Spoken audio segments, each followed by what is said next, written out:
There you are. I was worried you might stop to collect treasure chests opened by the Seelie along the way. It would have taken you so much longer to get here. Another conversation I cannot hear. I am delighted to see that you understand what takes priority and that your adventurer's instinct has not swayed your resolve. Really, I must applaud you for it. You should know. Paimon's head. Okay, I'll try and keep it short. My senses are telling me that this is where we shall find the entrance to the ruins. Oh, cool! Well, what are we waiting for? Let's open it up and see! Patience. This was a sanctuary of great importance to the Hyperboreans. A special process is required to open the gate. Oh! Like the place that housed the Eternal Moon's marrow? Okay, so what's the plan? Need us to do anything? And just the short version, if you can. Ah, all right then. I was planning to start with some background on the invention of these techniques. Are you sure you don't want to hear it? It's quite informative. Remember what you were saying about priorities? Fine. Simply put, we need 3 human representatives to successfully undergo a process of Kuvaki resonance. Think of it as a test from the 3 moon goddesses to see if the entrants are qualified, with the most recognizable qualification being Kuvaki. Pretty sure Lauma would ace that test. Oh, wait. But we need 3 people. I also have no doubt that the Moon Chanter would be qualified. But we would need 2 other people with the same constitution. Therefore, the most feasible method is not so much to follow the rules, but to figure out how the test functions and find a workaround. I've done some research, and it turns out the mechanism is rather crude. We'll simply need humans to stand before it who have sufficient Kuvaki energy within them. I'm with you so far. How do we get the Kuvaki in them? The easiest way would be transfusion. Take some Kuvaki from Nodcry's soil, put it into the bloodstream, and get it circulating in the body. So we're going to cheat on the test? Precisely. There are other methods, but this is the simplest one. Cheating the system is much easier than trying to hide from it. Huh? Ah! Sorry? Does the idea of cheating upset you, Miss Lauma? No, that's not it. I suddenly had an idea. Oh, what is it? It's about Moon Prayer Night. I figured out a way for Kutar to join in the festivities. Huh? But as Paimon said, we need to have our priorities straight. Let's get back to the test. I'll follow up with Nefer on the festival arrangements. Oh, okay. Anyway, is this really the best method we have? A Kuvaki transfusion sounds dangerous, no matter how you slice it. If you think that's dangerous, wait till you hear the other methods. I'd be more than happy to go through them if you'd like. There are several. No need, we're good. Let's go with this one. Very well. Kuvaki transfusion it is. Now, I should mention that the risks can be greater or lower depending on individual compatibility. It would be rash to simply infuse the Kuvaki and hope for the best. If the body rejects it, the reaction can be quite severe. The symptoms are similar to another condition that some people living here suffer from, known as congenital Kuvaki sensitivity. So, before we execute our plan, I will perform a simple test of my own to see who is compatible and who is not. Once that is done, we will have to complete the resonance process as rapidly as possible. The participants must remain stationary while the Kuvaki circulates and bonds with them, and they mustn't eat or drink anything. What? No eating or drinking? That's some hardcore fasting. They'll all be monks by the time they're through.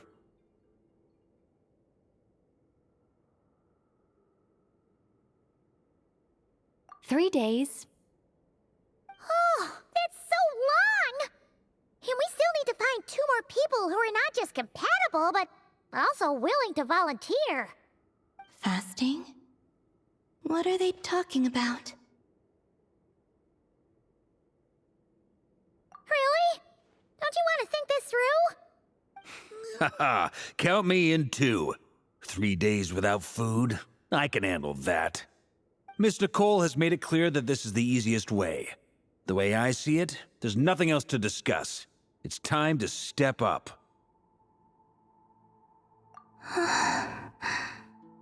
Yeah, you're right. In that case, Paimon volunteers to be Captain of Logistics.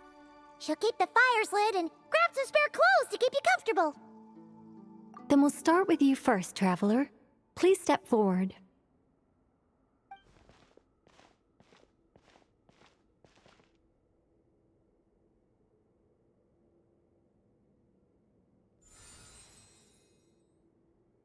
How's it going? Do you feel anything?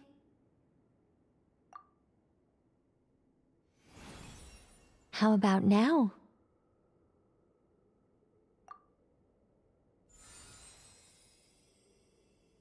And now?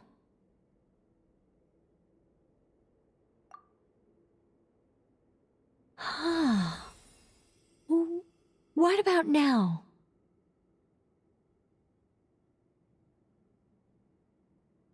You guys, it's not a competition, you know. All right, I'm officially impressed. Even as a descender, you can withstand far more than I imagined. It's like I summoned a giant stone titan to arm wrestle you, and your arm hasn't even moved an inch. In my last attempt, I infused 5 times the amount of Kuvaki required. Yes, safe to say, compatibility won't be an issue for you. You're eligible to join. You're next, Mr. Varka. Sure, here goes nothing. All right, I'll start where we left off. 5 times the required Kuvaki dose. Whoa, whoa, whoa, hey, wait a minute. How's it going? No, not great. I kind of want to puke. Feels like I've been drinking too much. A few bottles of wine, then a big stein of Dark Horse. With some hard liquor from Liyue mixed in. You think this is funny? I just lost to a young lady in an arm wrestling contest. I'm never gonna live that down. My apologies. I'll lower the concentration and try again. Oh. How's it going now? I'm not as dizzy as last time, but I can still feel it pulsing around. In that case, you wouldn't be an ideal choice, Mr. Varka. Let's try someone else. Okay, let's go ask some of our other friends then.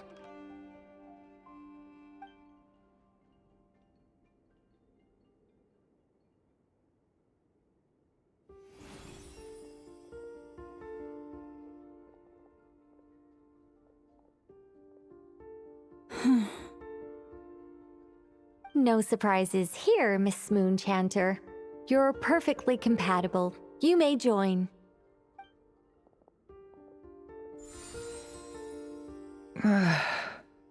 I'm getting a slight headache. Shame. You were so close. Whoa, I'm itching all over. Allergic reaction. We can't have that. Huh? Well, are you gonna start a what? The Hexenzirkel is an organization that cares for and protects children. We will not have them do dangerous things. Not even tests.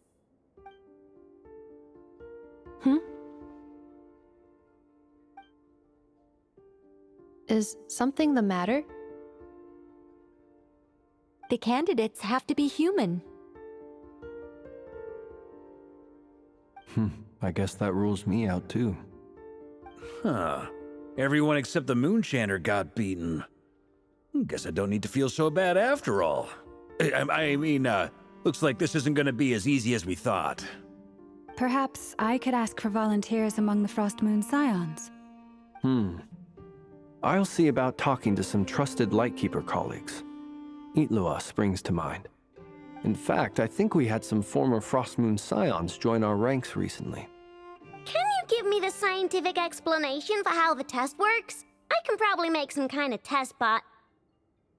Then we can just zip through Nasha Town, going up to people and pressing a button to check their status. Wouldn't that be way easier? No. Wow! No elaboration for once. How about I contact the Knights of Favonia's garrison in the Wave Chaser plane? Shame that Lohan's already left. And that guy's even tougher than I am. Strange. The moon goddess is clearly revered by many people. So why is she on the brink of disappearing? She mentioned that the world has rejected her from the very beginning. And when we fought the Reikir of Salnari, it seemed like she exhausted her power for our sake.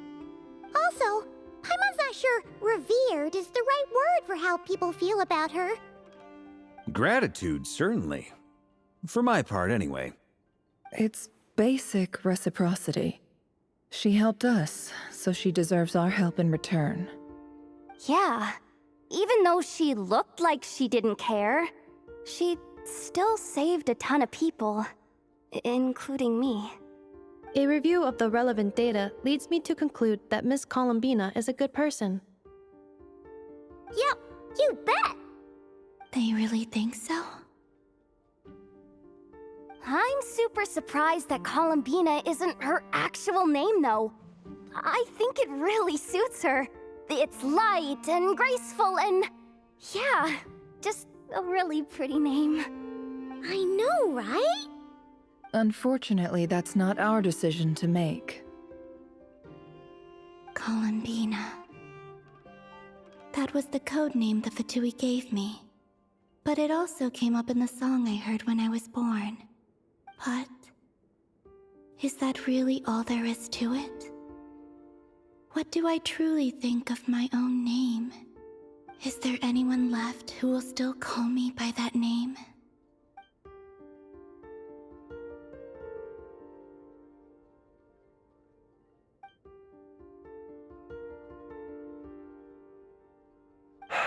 Moonprayer Night is getting closer by the day.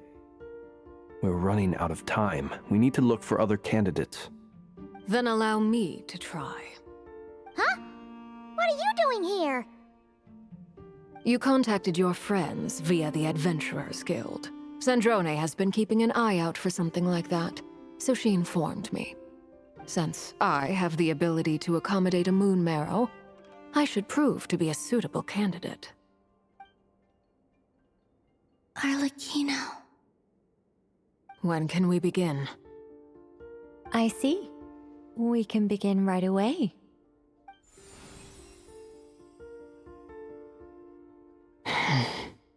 How was it? Did you feel any discomfort? Not at all. Then it seems we shan't need to look for additional candidates after all. Great! Cool. All right, like Paimon said, the rest of us can take turns making sure the three of them stay warm and comfy. Then, my job is to take care of the caretakers. I will ensure everyone receives food and accommodation. I'm ready as well.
The work is done.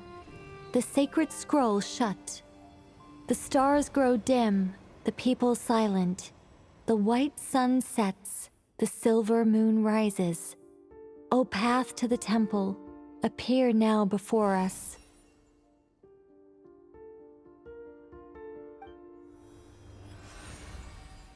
Wow! It really opened! So that's what all this is about. They've been trying to open this gate. Come, let us enter.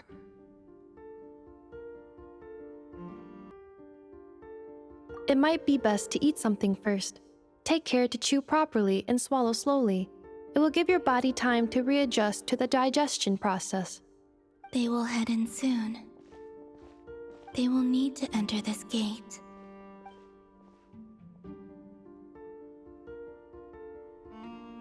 Huh? I cannot pass through. Is it because I have no physical body? It has been 3 days. My strength has all but completely faded. Can I really hold on until Moon Prayer Night?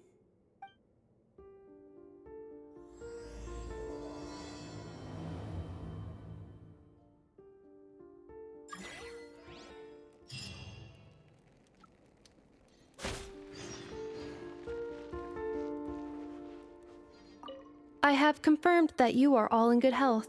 With that, my work is now complete. Congratulations are in order. It's good to know you're all well. Puts me at ease.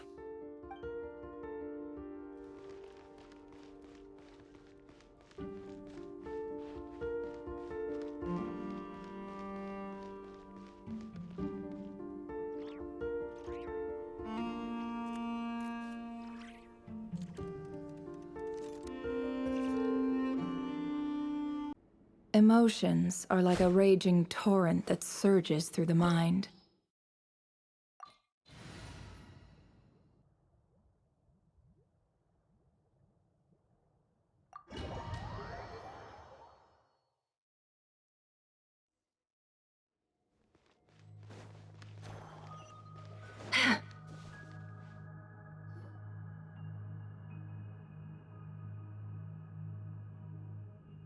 Are these people... Judging by their clothes, they appear to be phantom Hyperboreans from the distant past. That could mean they have some clues about the moon goddess's name, right?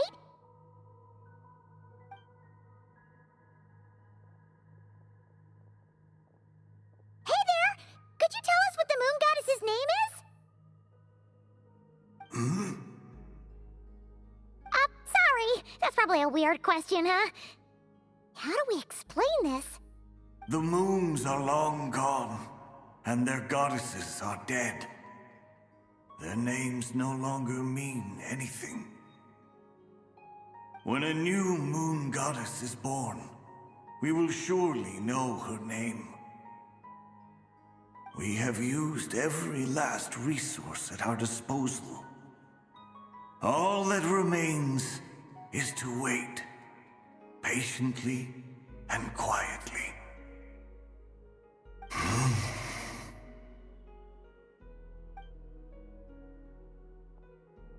Were the people of the past all this devout? It looks like this phantom doesn't intend to converse with us any further. Surely the new moon goddess he speaks of must be Columbina. Alas, Kuthar's birth came long after the age in which he lived.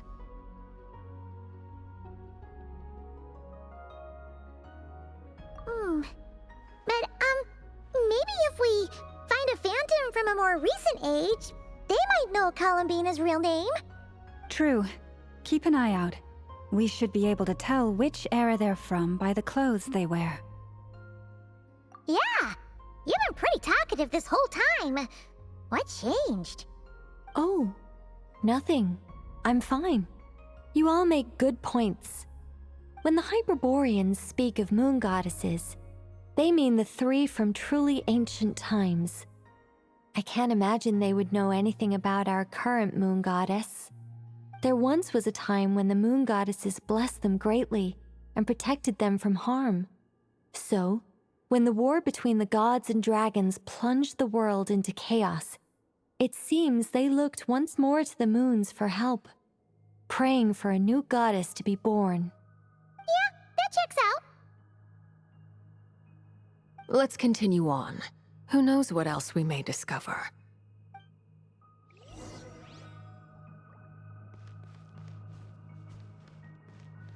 The moons have left for now, but they would not abandon us forever.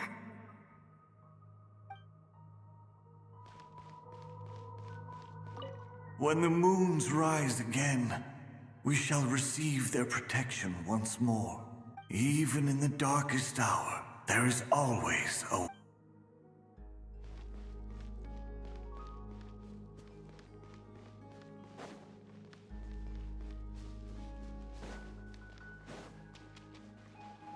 There's a door blocking this path! Not a problem. Try this. Whoa! How did that door suddenly collapse? This device was maintaining the door's integrity. Remove the core, and the device stops working. Is this our destination? Impressive. More precisely, this is a device that will help us reach our destination. Let's go. We still have a long distance to cover.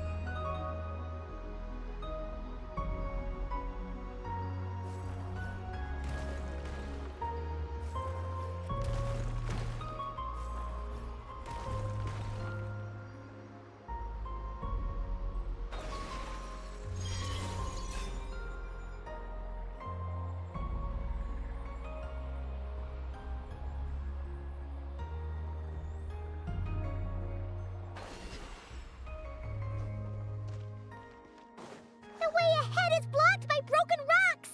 Oh! Let's try that device again. Remember the door from earlier?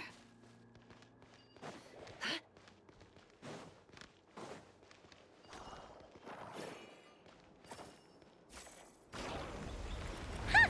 So it works in reverse, too!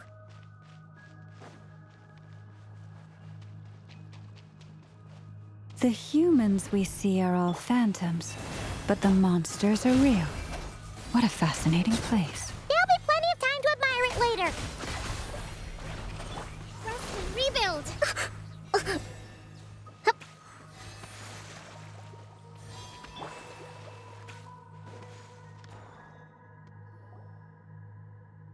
Ooh, there's a whole bunch of artwork in here. Seems pretty old. Nicole, this is probably your area of expertise. What do all these paintings mean? Let me see. To understand these murals requires some knowledge of the history surrounding the War of Funerary Flame. I shared a little of this with Lauma before. Yes, I think I follow. The dispute between the Moon Sisters, the transformation by Nibelung. Oh no, it's no trouble. I'd be delighted to share the tale again. Alright then. Tevat's 3 moons and their goddesses were brought into being by the will of Nibelung, the then ruler of Tevat. But when the heavenly principles came, they changed the world completely, down to its very foundations. The moon goddesses were nowhere near strong enough to challenge this entity. But the heavenly principles did not view them as heretical entities that had to be removed. Essentially, the 3 moons existed to keep this planet alive and operational, which did not directly conflict with the heavenly principles' aims. Nevertheless, the inherent precariousness of this arrangement would soon be revealed. Nibelung returned. Yes. He did, and thus began the War of Funerary Flame, a battle for dominance between Nibelung and the Heavenly Principles. Discord would soon emerge between the three Moon Sisters. One would voice the opinion that they should follow Nibelung, for it was he who first hung the moons in the sky. Another would argue that taking sides in the conflict would only bring the world closer to ruin. There was no telling where it would lead, especially since their creator had returned, bearing the perilous power of the abyss. Nibelung would eventually discover their disloyalty. He had all three imprisoned before transforming the moons into weapons with which to fight against the Heavenly Principles. What? Weapons? Yes, the very moons that had once defended the planet became instruments of death and destruction, striking terror into the hearts of all living things. And although the Heavenly Principles and the three Moon Sisters had once been at peace, it now seemed that the moons posed an unacceptable threat to Teyvat. It is possible that the Heavenly Principles did not know of the goddess's imprisonment. If so, the weaponization of the moons would surely have been viewed as an intentional breach of the peace agreement. Regardless of who knew what, when, the Heavenly Principles shattered two moons and flung the other beyond the skies. Whether the goddesses managed to escape Nibelung's captivity after his fall, nobody knows. But this much is certain. From that day on, the moons no longer belonged to Teyvat. The rejection slowly drained their power until eventually they passed away. So that's the full story. You say the moon ceased belonging to Teyvat from then on. Why then would Columbina be born here? That is perhaps due to the lingering connection between the Frost Moon, which was not shattered, and this world. You could see it as the three sisters' dying wish. They never desired war. All they ever wished for was to protect this land. I see. If the final fate of the three goddesses is as you say, then Columbina faces the same grave danger. Our investigation has yet to bear fruit. We must hurry. Yeah, you're right. Let's keep going.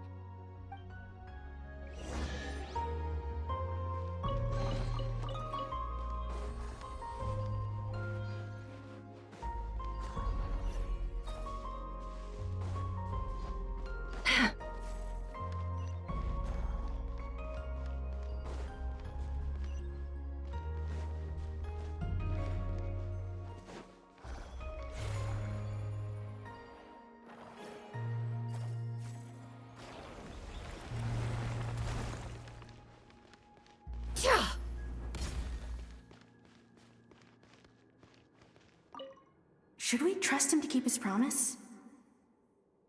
We have to. There's nothing else we can do.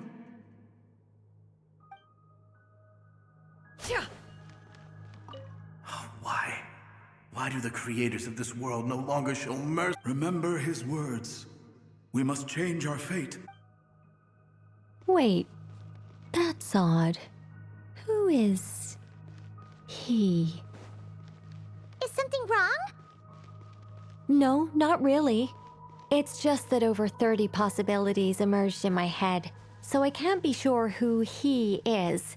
It's been too long. My memory isn't as sharp as it once was. Okay. 30. Wow. Impressive.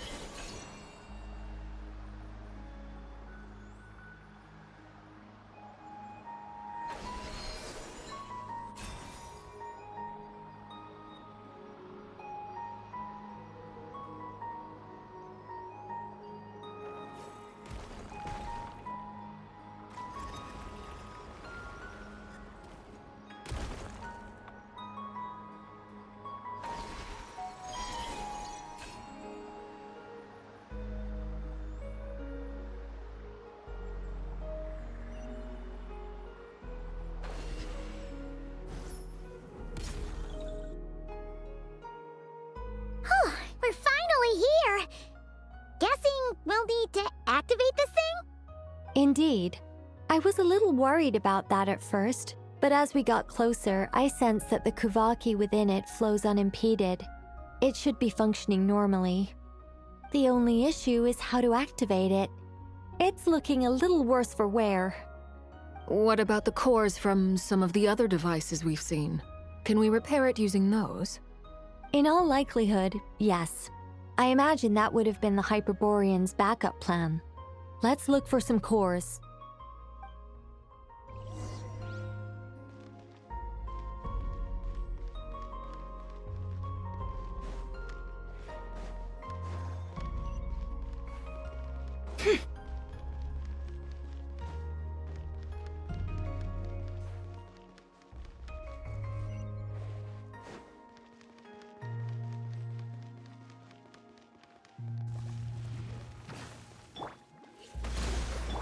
You poor Ding dong water bomb!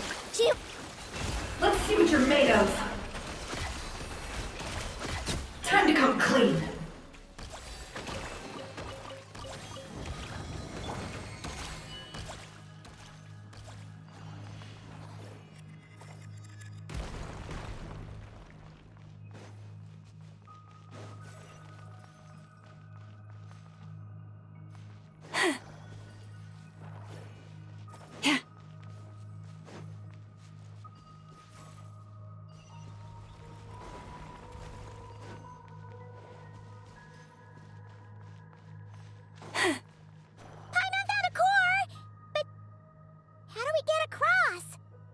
Walk up, then jump down.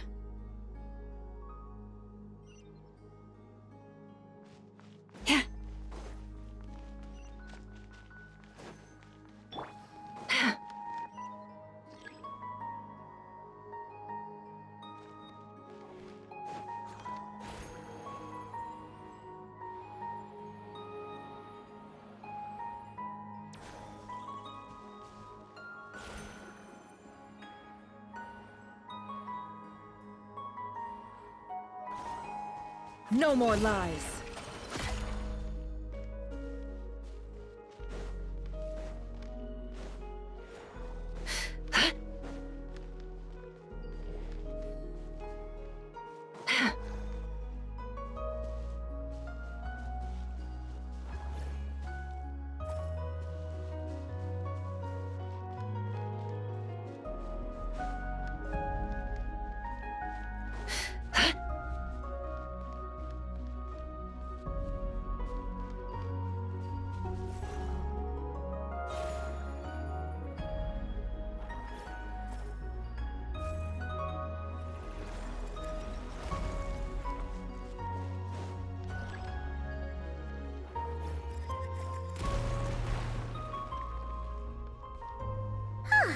That should be enough cores. Let's head back.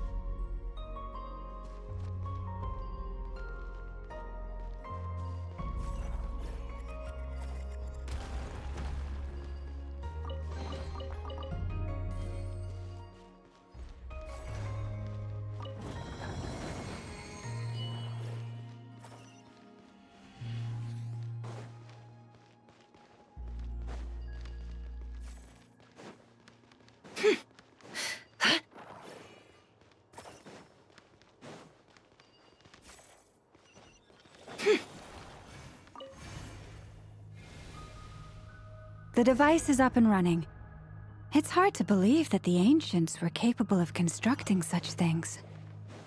Paimon sees our destination! It's right up ahead! Yes, let's go.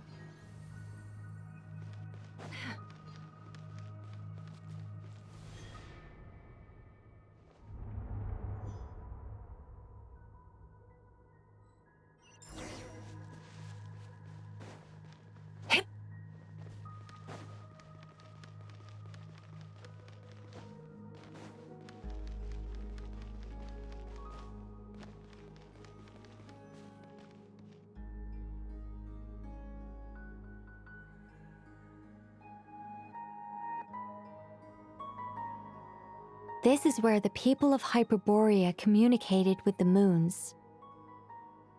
We need only place the moon marrow upon this platform on Moon Prayer Night. and we shall be able to open a portal to the moon and send our moon goddess back home. The assumption being, of course, that we can find her first. That's right. You want to know if it's safe there, don't you? And yet, she has no choice but to return. You know this. Oh, that's not the only issue here. This is the end of the line, right? We've explored everything we can. And despite looking at historical artwork and talking to people from Hyperborean times, we're still no closer to learning Columbina's name. If it's not too much trouble, could you tell me exactly what Alice said to you about finding her name? Oh, sure. What she said was... Then your first job is to find it. As a moon goddess, I'm sure she must have a name she identifies with. Neither Columbina nor Kutar is her true name, and she's never really accepted either of them. Is it not also possible that she has never had a true name? Not at any point in history? That would be a hard pill to swallow. But at this point, we may have to accept that that is the truth. No one knows how she came into being, and she certainly doesn't have parents in any sense that we're aware of. Perhaps she was never granted a name at all. But does that mean there's no way to get Columbina back? She's just gonna disappear and there's nothing we can do about it? Huh? Wait, why all this pessimism? Was it the way I phrased this question? You all seem to be taking this in completely the wrong way. Well, just because she's never had a real name in the past doesn't mean she can't have one now. What? Think about what Alice said again. She never once said that you'd have to find a new name, did she? Are you saying what I think you're saying?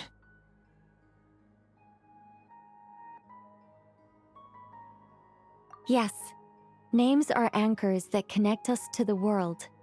If she doesn't have one already, then all we have to do is create one, no? It's like...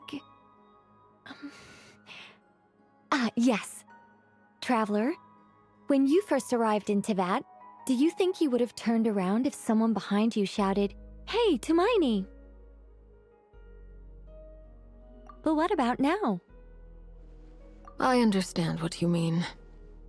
Life is a long journey. Even the friends and family by our side can change over time. When people call you by different names, what matters isn't so much the words themselves, but what they symbolize. And of course, whether that resonates with you. Lumine. So, close your eyes and picture the moon goddess in your mind. If you were to call out to her in this moment, what would you say?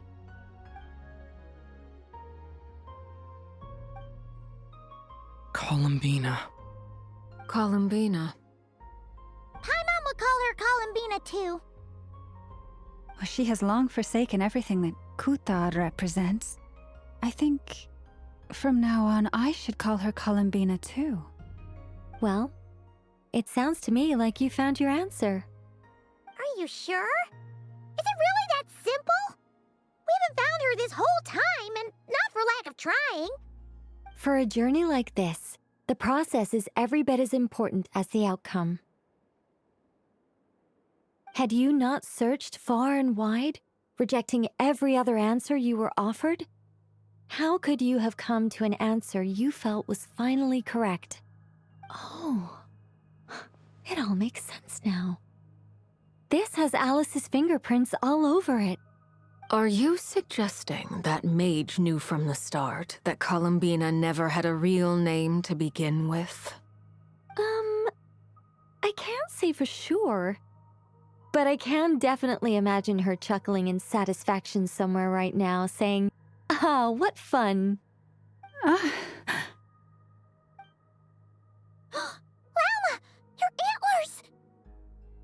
You should hurry. The festive moon has begun to rise. Do not worry, for when you called the name Columbina just now, I could sense that the power within was enough to summon back the moon goddess.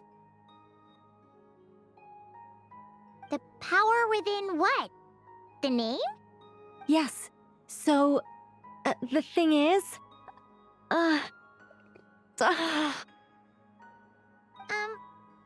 What's wrong now?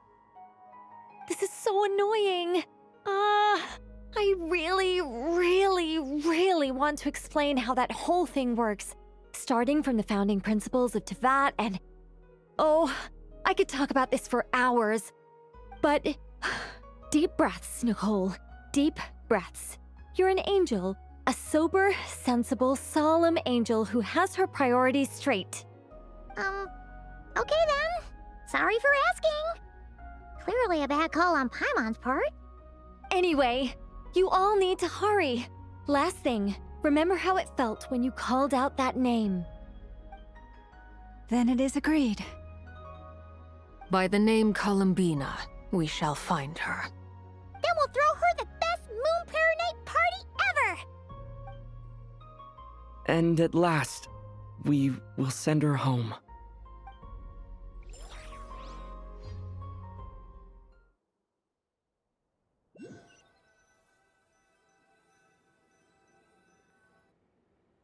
I can barely move anymore.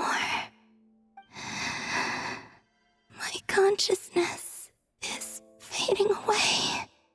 Have they come back out? I'd love to see them one more time.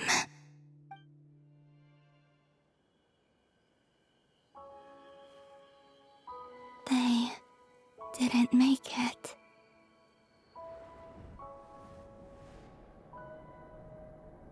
Could you tell me your name? My name is... Columbina!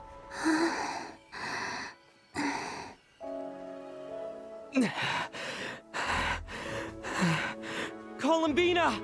Are you here? Columbina!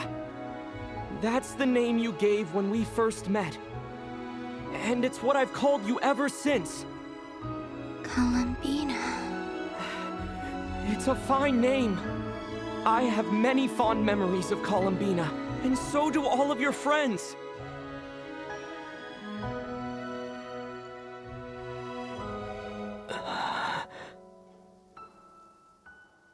If you like this name...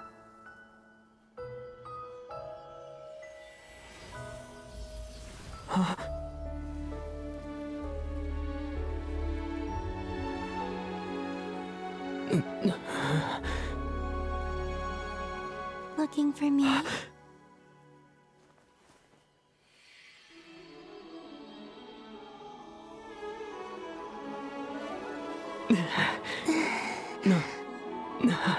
like it.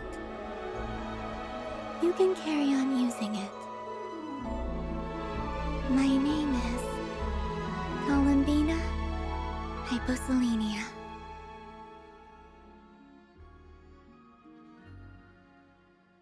Columbina Hyposelenia. That's a wonderful name.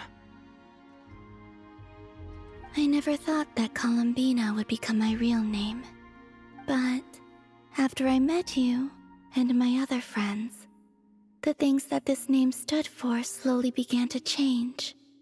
It went from being a Fatui code name to something my friends call me.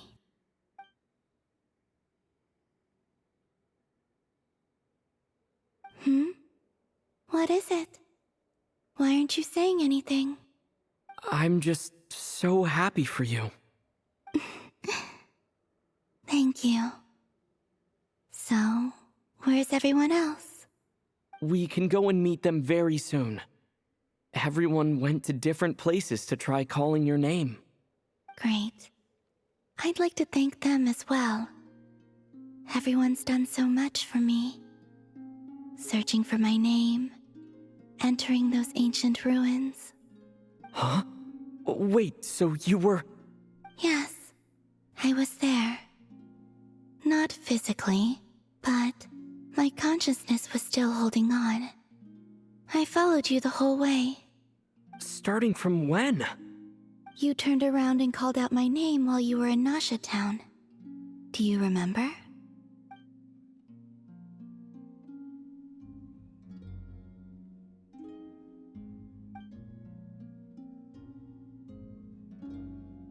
Let's go. We don't want to keep them waiting. Sure. In that case, come with me. But... Hmm? Before that... Could you call my name one more time? Sure. Come with me, Columbina Hyposelenia.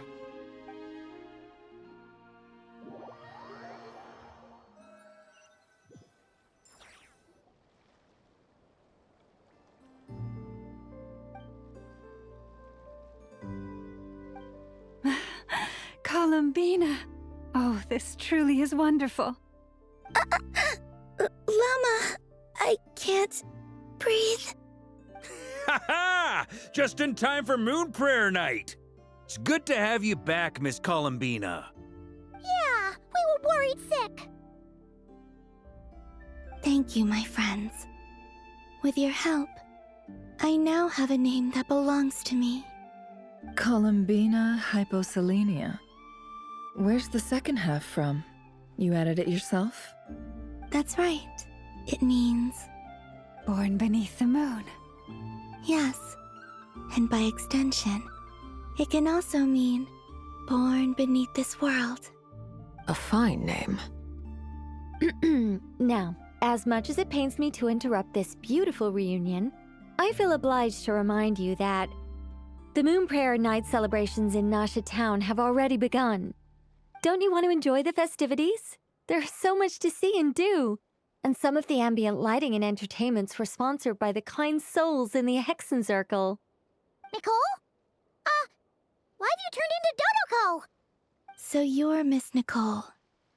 Thank you for helping us, and for helping me find my name. It's nice to finally hear your voice. You're quite welcome. Guiding lost people to hidden treasure is what we Seelie do. And if you ask me, spiritual treasures are far more precious than material ones. Chests are all well and good, but this was what it's all about. Ah, so satisfying. Anyway, I had to go help Alice. It seems like she ran into some trouble. That's why I couldn't be here in person. But don't worry, we're with you in spirit. We'll be celebrating right along with you. Keep an eye out for the Hexen Circle's festive stalls in Nasha Town. I think you'll like what we came up with. Alice said she even managed to rope B in this time. The Frost Moon Scions have also prepared various attractions. I believe Aino, Ineffa, and their crew are setting things up as we speak. On that note, Nefer, about that request I made. It's all in hand. Yehoda is on site to ensure that everything goes off without a hitch. Wonderful. In that case, Traveler? Huh? Come on, Columbina. It's time to celebrate the best Moon Prayer Night ever.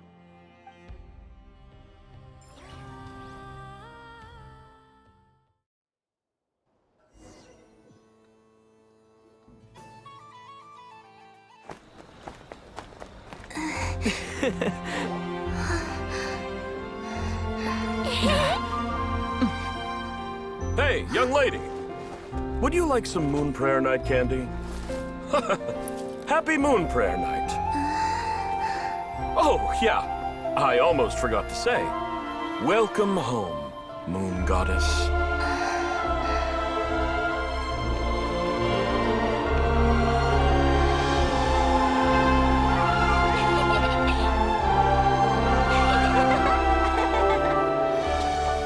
Welcome home, Moon Goddess.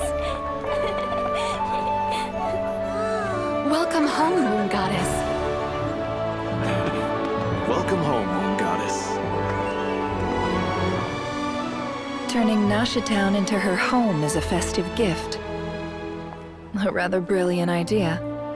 Perhaps this is what Nodcry, Columbina's home, should have been like all along.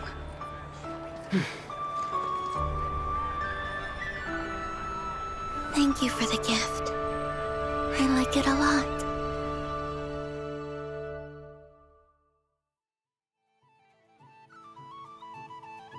This feels like the surprise of my life.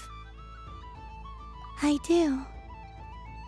I never imagined I'd ever get to enjoy Moon Prayer Night with everyone so freely. If you're happy, we're happy. Quite a strategy you came up with. Hide the tree in the forest. It's not your usual style, Lauma. Is there something about Moon Prayer Night that enhances what's in your head as well as the antlers on top? Apparently so. It even inspired a perennial penny pincher to use their resources for a greater cause. It truly is a magical festival.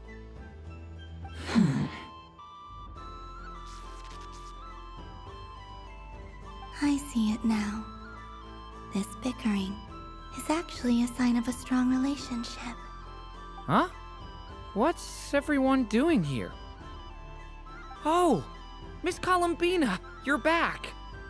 Yes, I'm fine now. Thanks for your concern. How's your progress with Alice's assignment? Very well indeed. I've never heard her sound so excited. Not like this. This time her excitement seems more serious. Seems like she's had a major breakthrough. She said she'll contact us once she knows more. In the meantime, we're free to relax and have some fun. Enjoy the time off while it lasts. I have a feeling that our next task won't be so simple.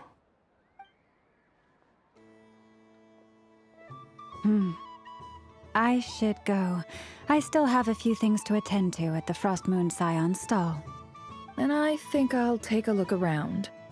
With any luck, this once-in-a-year festival will come with once-in-a-year opportunities. Hold up a second. Where's Varka? I believe he made a beeline for the flagship the moment he entered Nasha Town. Ah, that's Mondstadters for you. They know what they want when festivals roll around. Goodbye for now, Columbina. I hope you have a wonderful night. I will.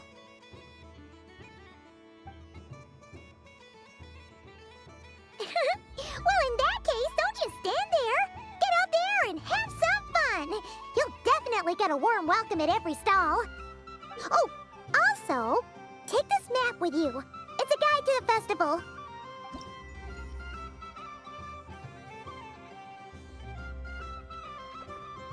The Frost Moon Scion stall is over here. Lauma's invited a whole bunch of cute animals to celebrate, too. Over there is the Hexencircle section. Alice seemed more excited than anyone about this festival, so she insisted on making it a grand affair. Oh, and then there's the Nasha Town local specialties, including... Actually, forget that. Better if you go check them out for yourself. Thank you. It looks like a lot of fun. You're not coming with me?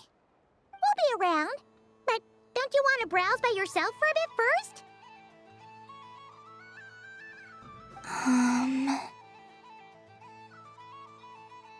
Yep. If you find something you like and want to try it out together, just give us a shout. We'll be right with you. Otherwise, just relax and enjoy yourself. There's so much on offer, so try to experience as much as you can. And don't forget to stuff yourself with all the delicious festival food. All right then. Off I go. Where should I go first?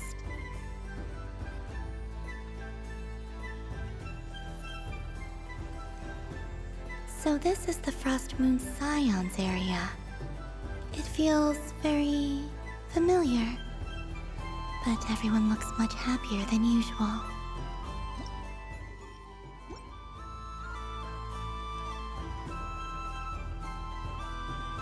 Wow, the Frost Moon Scion's stall looks kind of plain, but it's pretty cool once you get into it.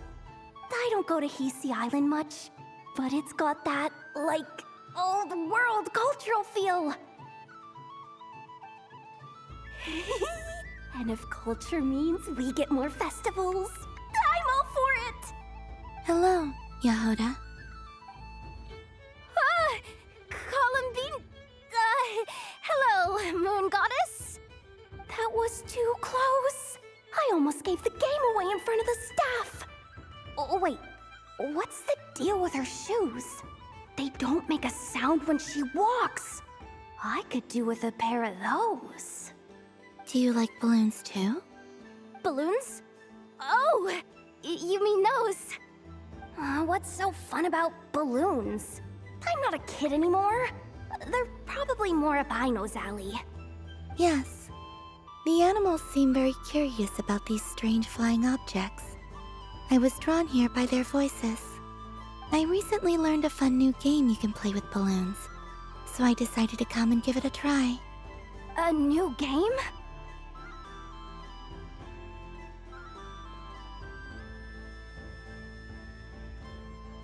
Hello. Welcome home, Moon Goddess. Here to buy some balloons? Yes. Could you give me a few that haven't been inflated yet? Are you sure? I guess it's not a problem, but... Yes, please. Thank you. Uninflated balloons? But those are just little rubber pouches. What does she want with those? Would you like to play the balloon game, Yehoda?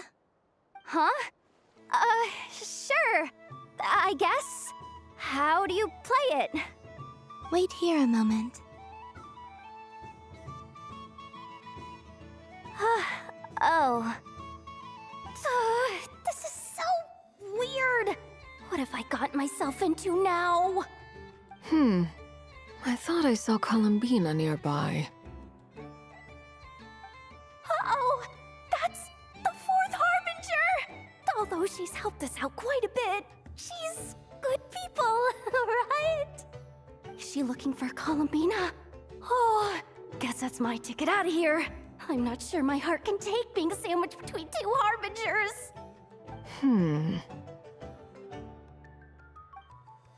Which stall is she checking out? Oh, it's that other Frost Moon Scion's one. Try on the headgear, see what it's like having antlers or animal ears for a day. I wouldn't be caught dead wearing that stuff. So embarrassing. I have enough gear to carry as it is. Wait, what? She put it on? How peculiar. This would take some getting used to. I wonder if this is what it's like for Lynette.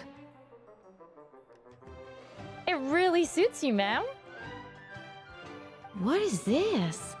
She was so intimidating a moment ago, but now, dang, she's really rocking those ears. How does she make them look so cool?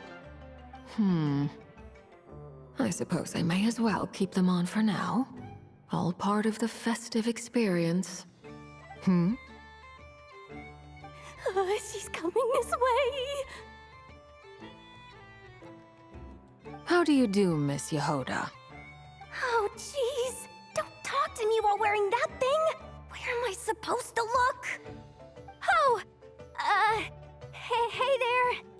I'm looking for Columbina. Have you seen her? She just... Huh?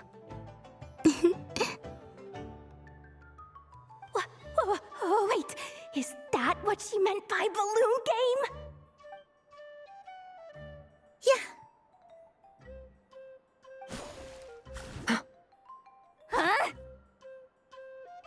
No fair!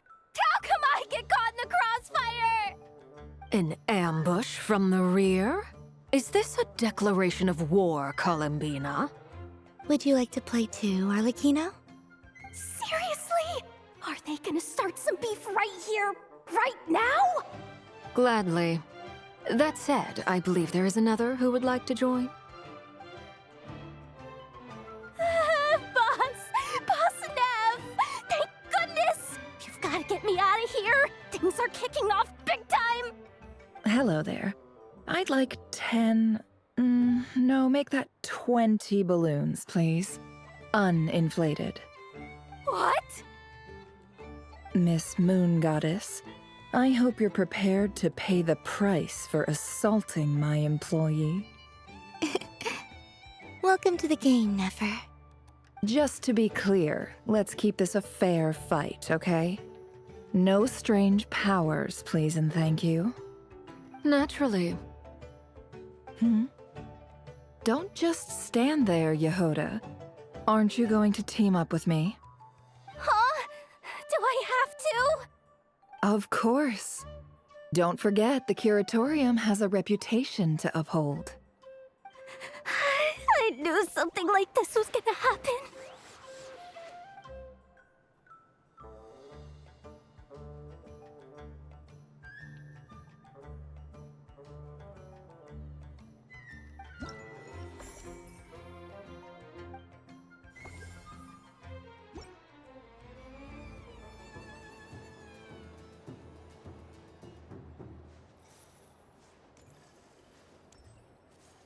What's this?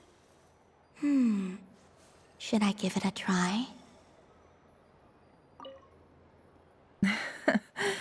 That was fun. It's a shame Ashfruit.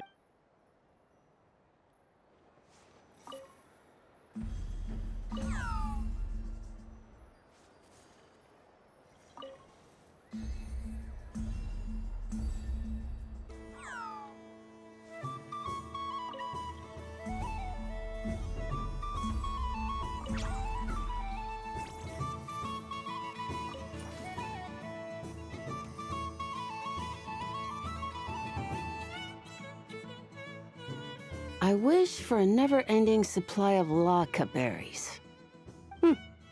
What a humble wish. Probably written by a child.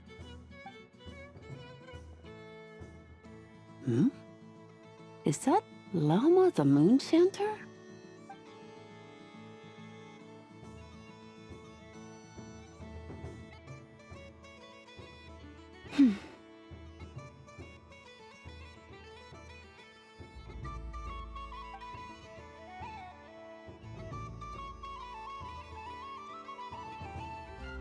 I wish that the long plume ibises would stop biting me.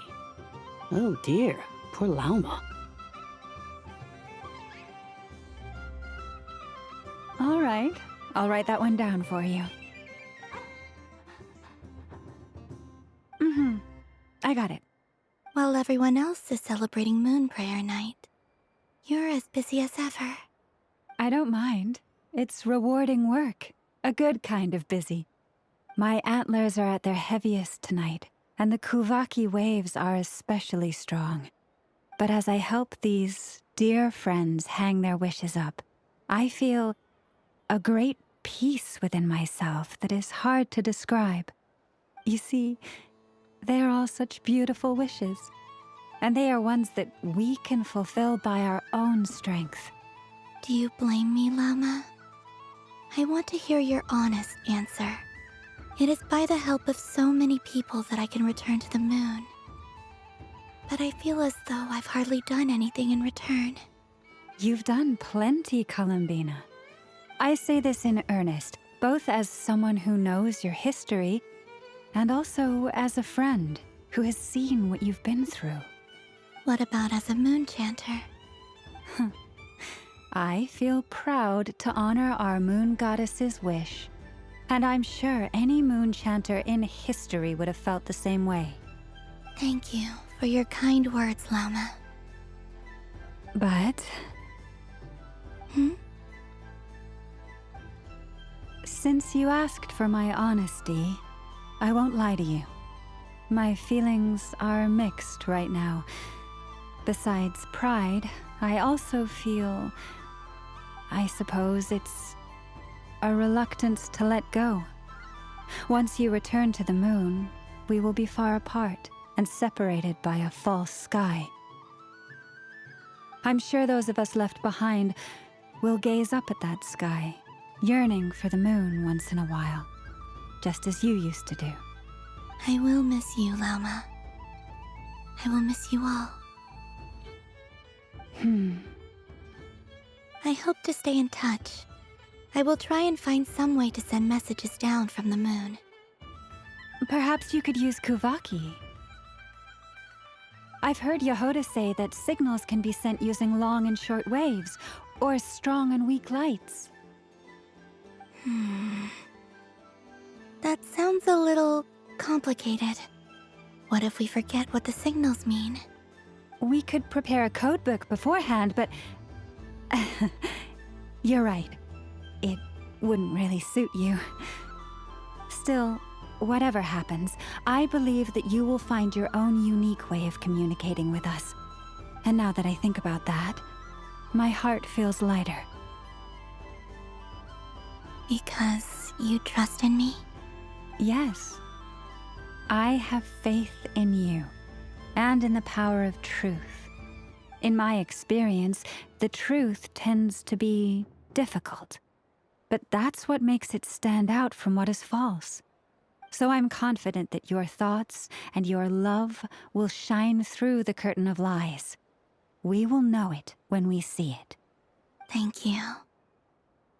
Now, could you help me hang up my wish? Is this?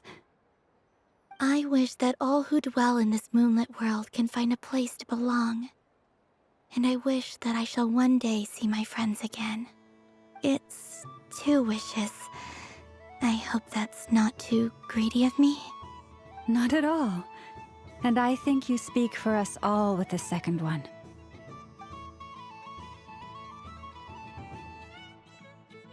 I shall continue to pray until the day that all of these wishes come true.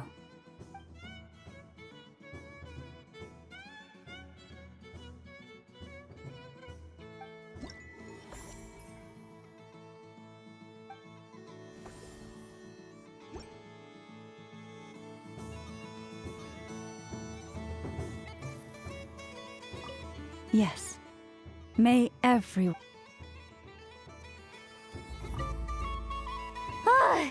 I just had a water fight with 2...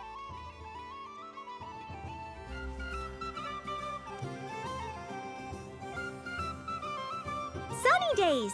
I prefer sunny days. Ah, well, you are as warm as the sun itself, Moon Goddess. Very well. I believe your spirit animal has to be this most adorable chic badger. Wow! Thank you, Mr. Talking Magic Lamp. Have a very happy festival, Moon Goddess. Lance? That's you, isn't it? Shh. It's our little secret, my dear traveler in Paimon. Okay, sure, but why are you here selling sugar sculptures? Everyone celebrates in their own way. After gazing into the abyss and spending time around gravestones all year, what better way to relax than to see sunny smiles on the faces of the living? Besides that, I like to think of myself as a fair judge of character. I dare say matching personalities to confection suits me rather well. That's not what Paimon was talking about. Aren't you afraid that your true identity might be exposed? Should I be? There is all manner of magic in the air this moon prayer night, thanks to the work of the great mages. I see Miss Columbina is hiding in plain sight. Why should I not do the same? Why miss this rare opportunity to enjoy a special evening in my true form? Fair enough. You got a point there. People who don't know you will probably think you're just a talking lantern. Well, now that we see eye to eye, what brings you here? Not a search for your spirit animal, I presume? Ah, well, actually... Here, see for yourself. Oh, this is... How wonderful. A beautiful idea. Yeah, we just met Barca, and he said that having everyone draw their own section was kind of boring. So, he did your bit for you. Ah, Varka. Ever the maverick. I see his artistic skills are truly one of a kind. In that case, I shall paint something on Mr. Albedo's behalf in a short while. What? Why not now? Ahem. Welcome home, Moon Goddess. Phew, that was close. Hello, Flins. What? She recognized you right away! What keen eyes you have, Miss Columbina. Especially considering they are shut. I did not see you. Rather, I sensed you. I can sense the fluctuations in Kuvaki all around me. One would expect no less of the Moon Goddess. Might I interest you in some candy? Yes, please. Excellent. I shall make some for you right away. Hmm? Something the matter, Miss Columbina? What about my spirit animal? All the other children carrying sugar sculptures are talking about it. Wait, is she taking the test seriously? Ah, my apologies. How could I neglect that? You are quite right, Miss Columbina. Every one of us has a magical creature living in their heart. Would you permit me to help you find yours? Yes, please. Do you prefer the day or the night? Night. Which of the 4 seasons is your favorite? Winter. Think of a perfect day. What is the weather like? Sunny, rainy, or perhaps cloudy? Rainy in the morning, sunny at night. What kind of answer is that? Forests, lakes, and open seas. Which do you prefer of these? I like them all. Imagine you opened your very own shop. What would you sell there? Moonlight, I think. Wow! Paimon would totally shop there. It wouldn't cost anything. You'd just need to visit. Aha! I believe I know what your spirit animal is. Here, for you. Oh, it's a Kohenki! Indeed. A free-spirited being with a deep love for all things here in Nodcry, who selflessly lends her aid to as many people as she can reach. It is the perfect fit for you, Miss Columbina. Thank you.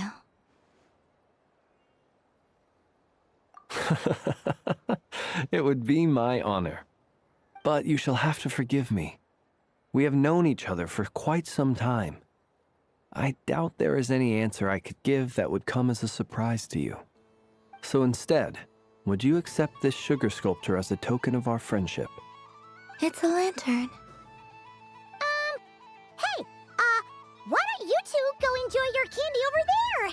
Paimon wants to try out this spirit animal thing too. Right, Flint's?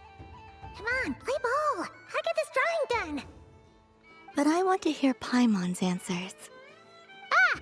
But it'll probably take ages. Paimon's a complex soul. And we don't want your candy to melt while you wait, huh? Oh. Okay then.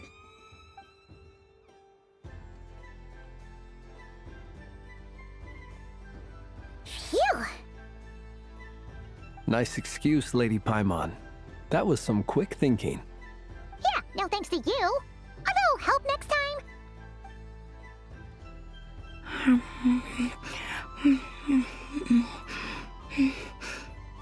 It's sweet. Is that Lockaberry? I wonder what flavor the traveler got. This way, this way! It's the candy-selling lantern! I'm coming! Of course. Traveler, maybe we can share? Yes.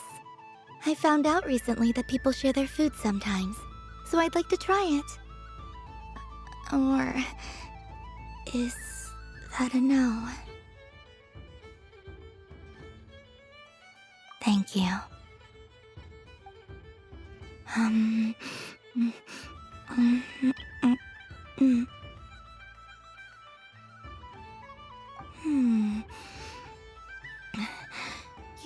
little more sour than mine.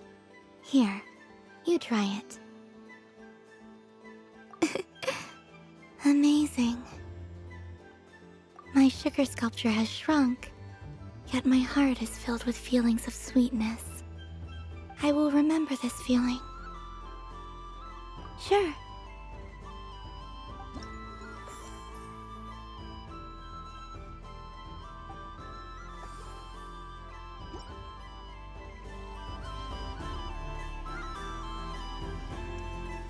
Something about festive lighting always has a way of putting the warmest smile.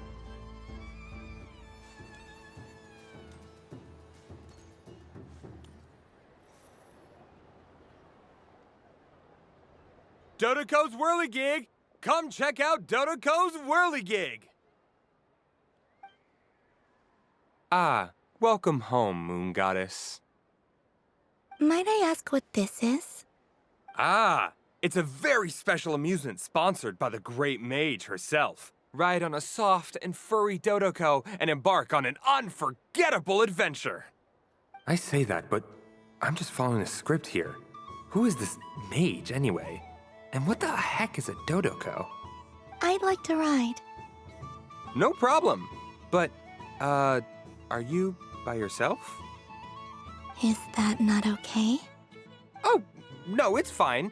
It's just that each Dodoko can accommodate 2 passengers. Would you like to bring a friend along? My friends... That should do it. Now, we just need to get everyone else to draw something on it too. But we gotta keep it a secret from Columbina. Traveler.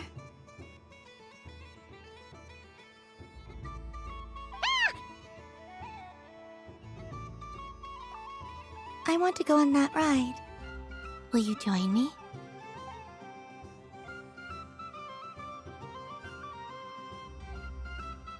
Let's go then.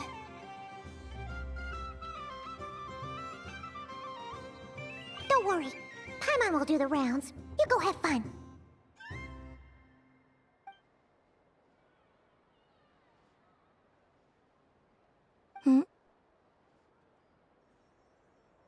All right. I think we have to wait in line over there. Please take your seats. For safety reasons, you mustn't try to leave the ride before it comes to a complete stop. All right, you're all set. I wish you both a wonderful journey.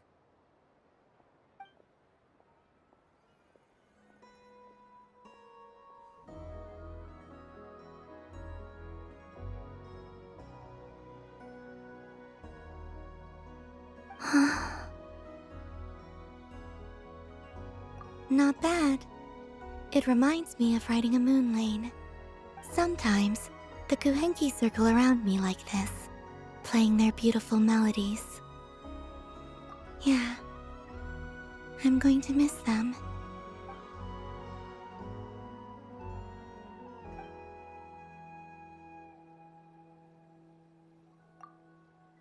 It does. I've felt scared in the past, too. But this is a little different. You know something? I got to see a lot of fascinating things during my disappearance. I saw how the Frost Moon Scions act around their families. So different than how they used to act in my presence. And I also saw how they interact with their friends. It made me curious at first. Why do people act so sincere when they're worshipping gods, but save their truest, warmest feelings for each other? Slowly, I came to realize that it's because they trust one another. They know, deep down, that they'll be accepted for who they are. All of it. The good and the bad. I know. I knew it the moment you started calling out my name. What I fear now is the end. I fear losing all this the very night I have gained it.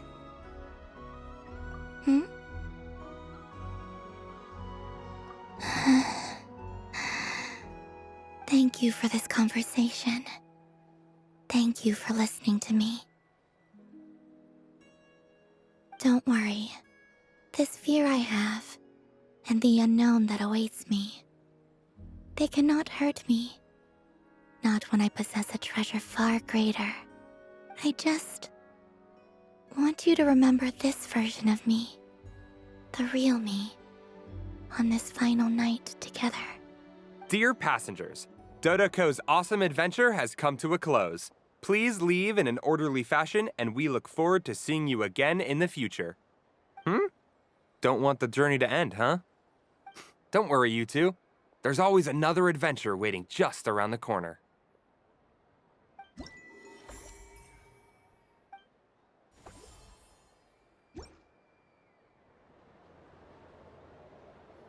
This must be the mage's stall.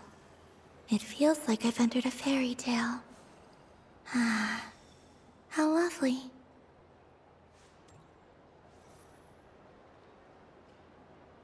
But I was aiming right at it! Aw, what a pity. I saw it with my own eyes. You were so close. So very close. That's not true! It dodged out of the way right as I was about to snag it! I'm sorry? You heard me! This paper frog can move! I swear! Dear, oh dear, what are you saying? How could a paper frog move? Unless you believe there really is magic in this world. But even if I, the mere humble merchant that I am, knew such magic, surely I would not use it on a paper frog. I'd sooner give Mora legs, so I could walk right into my purse. My dear, dear customer, why not have one more try? This time I'll give you 12% off, a very generous discount for one of my most regular customers. Just think about how much experience you have under your belt now. You're sure to win the next one. Darn. I used up all my coins. I'll be right back. Just gonna fetch some more from my house. Take your time, but don't take too long. This event is Moon Prayer Night only. Miss it, and you'll have to wait a whole year before I'm back. Next customer, please. Welcome.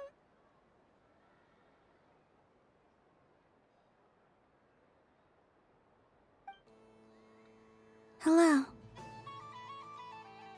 Whoa! What's this big one doing over here?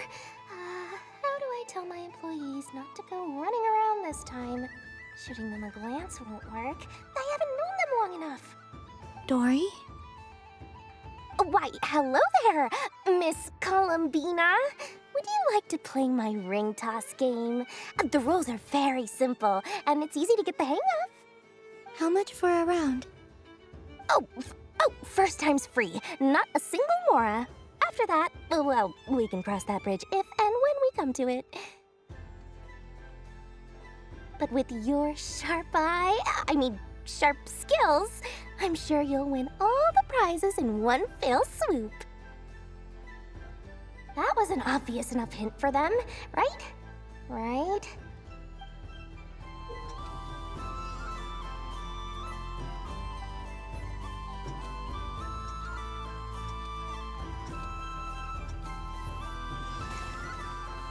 Here comes the ring! Oh, Peanuts.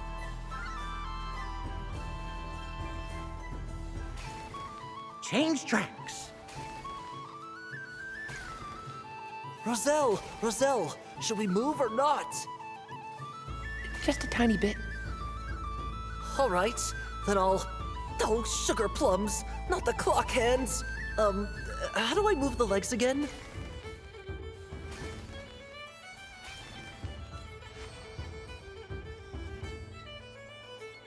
Let's see now. Let's see. Wow, very good. That's the highest score we've had all night. And here's your prize. Now, how about another round? As for the cost... Happy Moon Prayer Night, Miss Columbina. Happy Moon Prayer Night, Durin and Hat Guy. Are you here to play the game? Yes.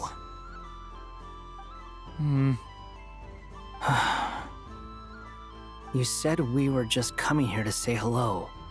I did, but then I recognized a few more people as I got closer. Do my eyes deceive me? Is that... It's our little dragon. He's all grown up. Someone's popular. Well now, since you came all this way, why don't you try out this lovely game we have going? First try is free. He'll have a go. I'll pass. It's only one free try per customer. You can't give your try to him. I'm aware. How has Elder Almond been lately? He's in great shape. He goes for a run in the forest every morning to stay fit and healthy. He tried to go boat racing with Firecracker a while back, but he couldn't even make it onto the Lotus Leaf. Firecracker was in fits of laughter. How about you, little dragon? Can you still fly? Yes, I can. But you've become less chatty. Has growing up been tough on you? We call that maturity. You know, the thing people sing about. The knight wields a sword of stone to defend those hearts that are made of gold. Stone is very heavy. That's what keeps him from talking too much. That's awesome! I want to be a knight when I grow up too. Ring, here I come! Ha! Oh, the hat-wearing man. I never thought I'd see you again. You seem more determined than when I saw you last on the train. If you say so. Oh, I do say so. The people you once helped see it clearly. It's because you are once again on the right track. May the engine in our hearts propel us to the station of our dreams. I can move! I can move now, Roselle! What are they doing, running into the rings like that? You got them all so quickly! I have never seen anything like this in all my travels. Is this guy actually an old friend of theirs? But how? They're origami animals and clockwork people from a fairy tale. Getting to know them would be quite an arduous task, unless they share a hometown? I have to get to the bottom of this. Next time I see the Great Mage Alice, I shall demand answers. Thank you, Dory. I had a lot of fun. Now for your prize. Where did I put it? Give me a moment to dig it out. Oh, sweet grand prize. How I wish I didn't have to let you go. Good thing I've already turned a profit from the customers earlier in the night. Otherwise, I'd have wasted all my hard work. Okay, I'm back. What? I leave for 2 seconds and someone's already claimed the grand prize? Oh, well, these things happen, you know? Perhaps you'd be interested in one of the other prizes instead. We've got all kinds of wonderful goodies here. Is this the thing you wanted? Here, you can have it. Huh? But... Don't worry about it. It will be happier with you. Oh, thanks so much, Miss. Moon Goddess. Oh, goodness gracious, Columbina. Give me strength. How am I supposed to make any more money from this child at this rate? Daddy, look! That's the game I was telling you about! Forget it. She is the Moon Goddess after all. I'll think of some other way to swing this. Maybe I can try to hook this new kid. Huh? Oh, someone already won the grand prize. You can take mine if you want. What? Why? Why are all these bleeding hearts coming here to ruin my business? Happy Moon Prayer Night, everyone. Happy Moon Prayer Night.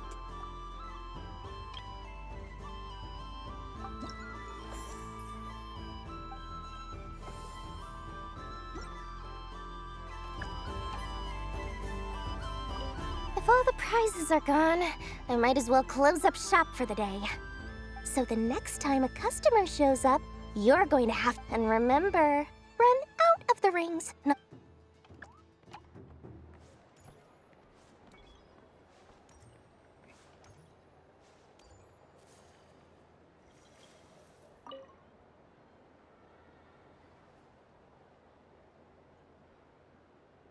I wouldn't say it's unfair, exactly. I mean, your voice goes right into people's heads. How would you explain that to the kids? You can't just explain it away as magic. Is something the matter? Ah, Miss Columbina! No, nothing you need to worry yourself about. Ah, impeccable timing. Stick around for a second, Miss Columbina. I need your input on something. This self-proclaimed Knight of Justice has yet to give me a satisfactory answer. I, for one, would like to hear your verdict on the matter. Hey, now, I left the flagship just to help you out, Miss Nicole. What's going on? So Alice and I are both using long-range remote control spells that work on similar principles, allowing us to attend this festive fair in Dodoco form. Sorry, let me backtrack a little. While similar, there are some key differences.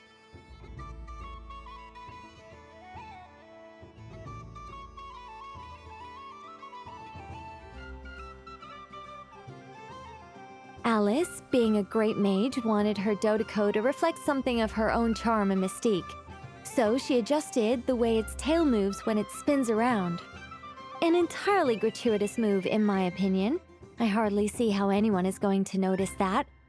If anything, I'd say that anyone who stares intently enough at a Dodoco's tail to notice such a small detail is someone we ought to be highly concerned about. I only say this to emphasize that my question has nothing to do with tails. Now that we're clear on that, why is Alice's Dodoco permitted to interact directly with the children celebrating Moon Prayer Night, while mine is not? Your voice speaks directly into people's minds. See? Exactly what I said. Miss Nicole? Ugh, I can't stand it. I know that probably makes me sound like a whiny child acting out in front of their parents. And it's a little embarrassing now that I think about it. But hey, I've said it now, I can't take it back. That would be even more embarrassing. Also, don't go reading too much into that analogy. It was off the top of my head. I'm actually an awful lot older than either of you. Miss Nicole, are you saying that you'd like someone to play the game you've prepared? I'm not so invested in that. It's just something cobbled together using items I borrowed from Alice. She probably didn't even make them herself. The point is, I want to know everyone's thoughts after they receive their prizes. But as you've said, I can't just ask. I've been biting my lip for so long, and I've had no one to vent my frustrations on.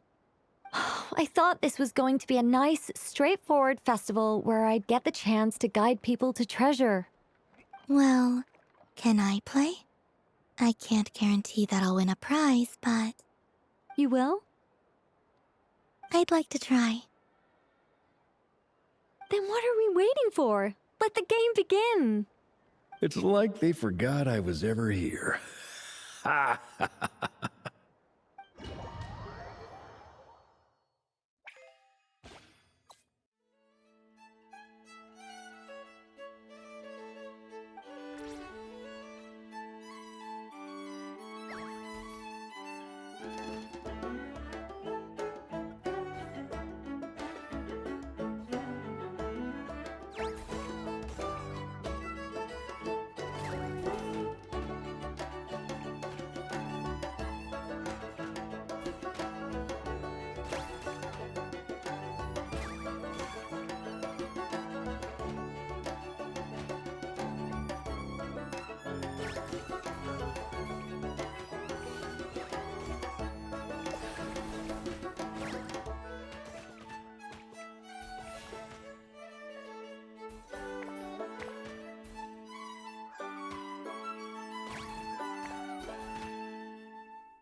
Congratulations, Miss Columbina! With your great wisdom, you have overcome every obstacle in your path and conquered the great challenge posed to you by fate. Fate? Well, something to that effect. If you'd prefer something more poetic, it could be the icy winds or the dawn. Anything you like, really. You could even go with the challenge posed to you by Dodoko, if that's what you're into. Anyway, you can take or leave my suggestions. Moving on. All my hopes are now resting on this. Can I open it now? Stop teasing me. Please, I'm begging you. No more talk. Just open it. Wow. What a lovely sculpture. Classic and cute at the same time. Thank you, Miss Nicole. I'll always treasure it. Ah, there we go. Music to my ears. You have my sincerest gratitude, Miss Columbina. Thank you for sharing your precious time with me and fulfilling my wish. Don't mention it. You've all done much to help me. And still, I'm the one receiving all these gifts.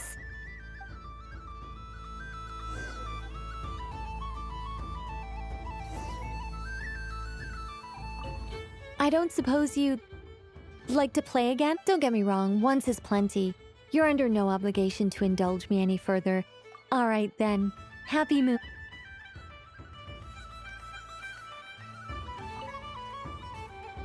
Welcome home, Moon Goddess. Oh, you're the genuine article. Alice was right. This Moon Prayer Night was worth watching after all. Another one that talks. Greetings. Pleased to make your acquaintance. I am the Hexenzirkel member they call B.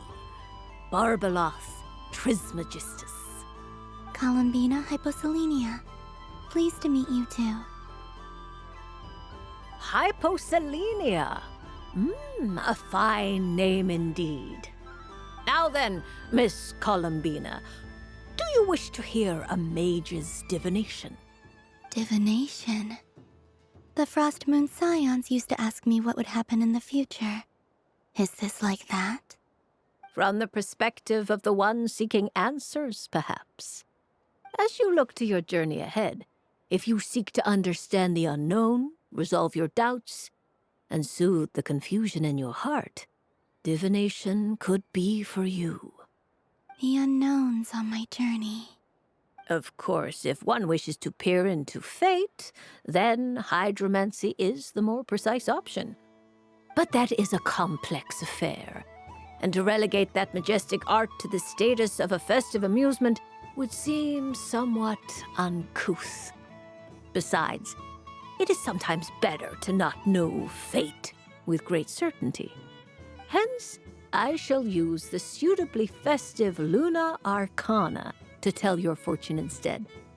It is more popular with the youth in any case. Lunar Arcana. Indeed. Unlike hydromancy, this will only display possibilities and trends. People like to think of themselves as creatures of agency and free will. Peering too far and too clearly into the future is detrimental to both body and soul. I'd like to give it a try. Of course you may. Come then, take a seat, Miss Columbina. Before we begin, are there any specific questions you would like to ask? Let's stick to general possibilities and trends, like you suggested. Ah, very well. Then I shall use the basic Lunar Arcana deck. Now, try to relax. Cast your mind upon the things you have experienced and the things you are soon to experience. I will shuffle the deck. Would you like to cut the cards yourself?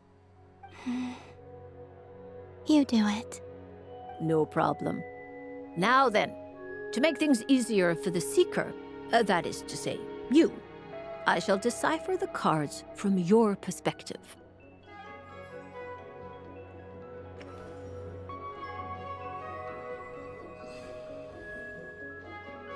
please, draw the first lunar arcana. Now, draw your second card. This will... And now the third arcana. This is the present, your interpretation of the current moment. Finally, the last card. This shall speak of the future, which... Oh. Kuvaki Pulse? Fascinating. I've never encountered this before in my role as a diviner. Something has exerted an influence upon this card, causing it to leave its designated position. What do you make of this, Miss Columbina? Perhaps this is the guiding hand of fate in action. Of course, if you wish, you can choose to deny the validity of this card and draw the future for yourself. No, it's fine. Let's go with this one. A bold decision. I must say I'm looking forward to the results. Well then, let us flip the lunar arcana in sequence and see what emerges. Sure. First, Destiny. No surprises here. The card that represents yours is the moon. The moon. Indeed. The moon can represent the truth at some times, but deception at others. False peace, destructive calamity, and the world-changing power that lies within.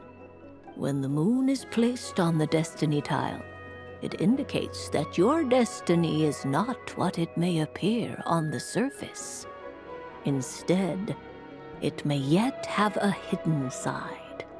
It symbolizes a journey through the fog, fraught with uncertainty and deception, where one must face inner challenges head-on. I don't understand. Patience, my dear. This is but the first card, which serves as a basis for the interpretations that follow. Our divination will only grow clearer from here on out. Now then, flip the second card, the one that speaks for the past.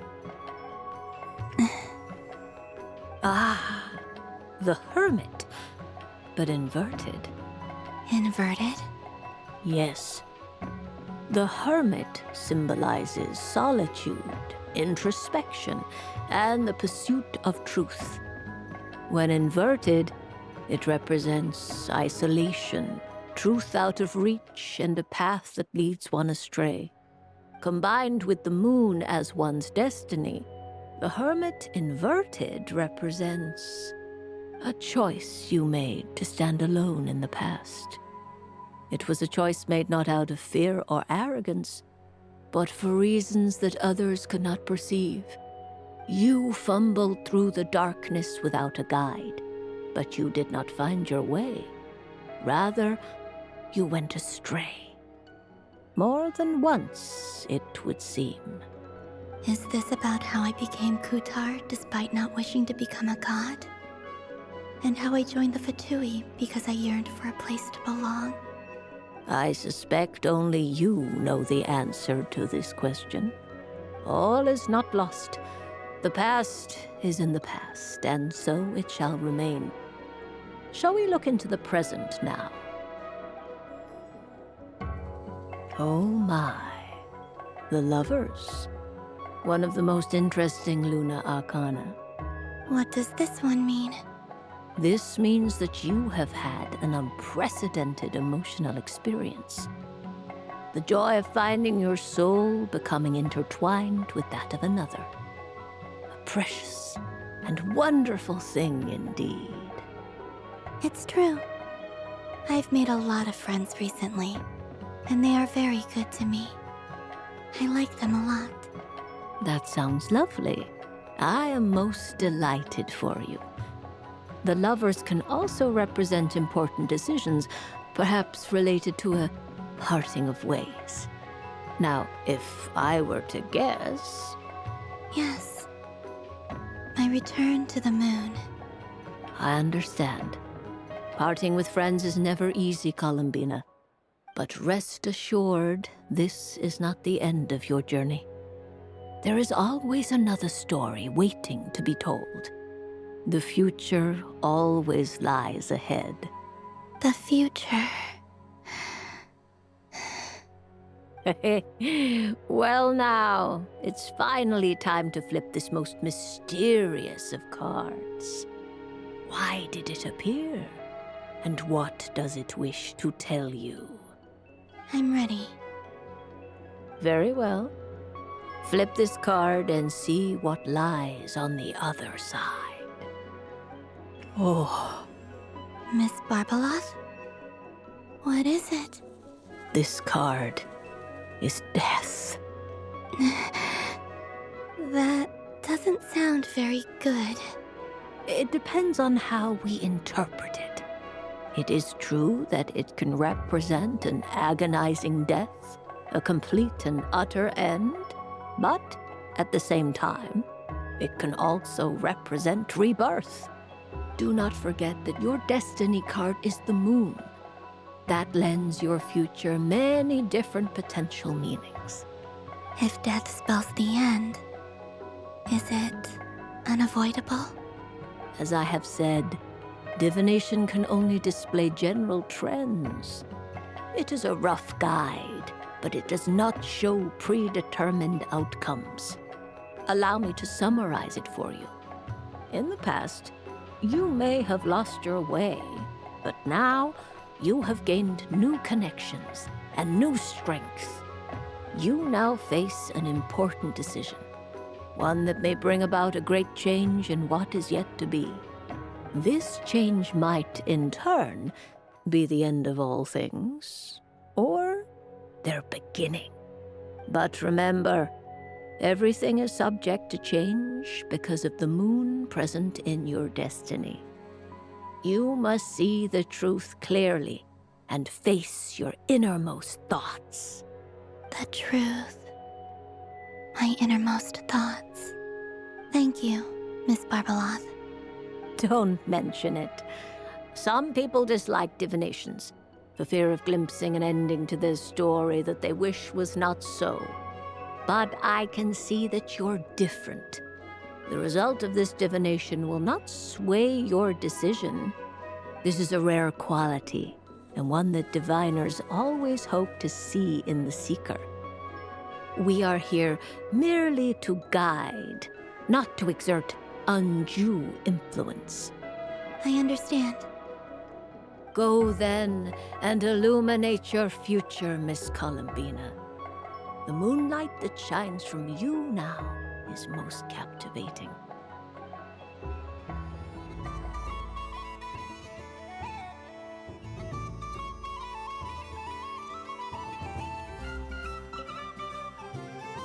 A soft and furry creature that bounces and jumps. Welcome home, Moon Goddess. This one talks, too. Allow me to introduce myself. I am a Dodoco from a distant archipelago, the most mischievous of all my Dodo brothers and Dodo sisters. When the going got tough, I powered through, and when I met obstacles, I boomed them away. That sounds like a lot of fun. Doesn't it just? Oh, but then the trouble started. Recently, I found a lovely beach, the same beautiful jelly color as my hometown, and so I dove in to have a look, only to find it overgrown with seagrass and nasty little spiky fish everywhere, looking to turn me into a Dodoco kebab. I made it back to shore by the skin of my teeth, but my tail was sorely hurt. Couldn't you just boom them away? Oh, I wanted to, believe me. But I've heard that you, Moon Goddess, can understand animal speech. The last thing I wanted was to cause a gigantic fuss and get taken to court by a school of spiky fish. I'd be driven out of these waters for good, and my winter holiday would be ruined. And so, dear Moon Goddess, I was wondering if you might lend me your allegiance.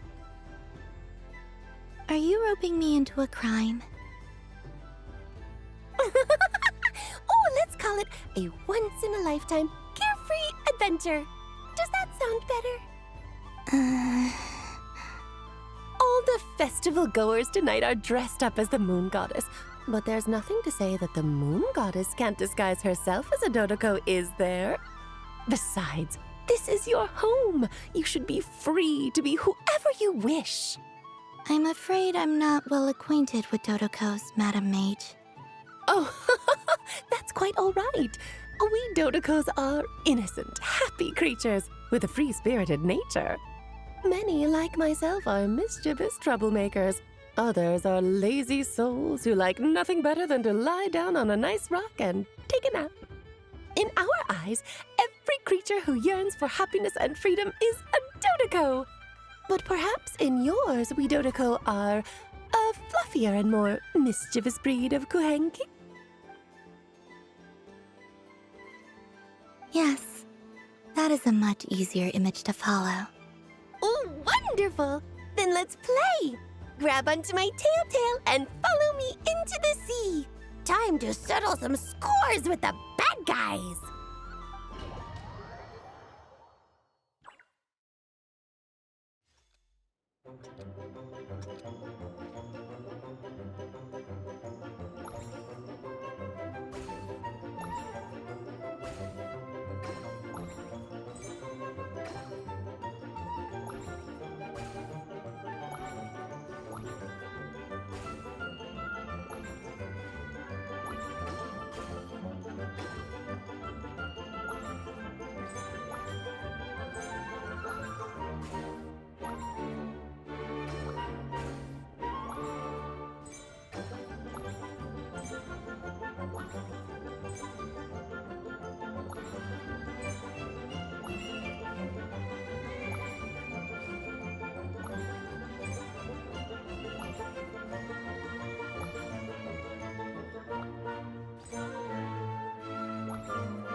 Ooh, a remarkable talent!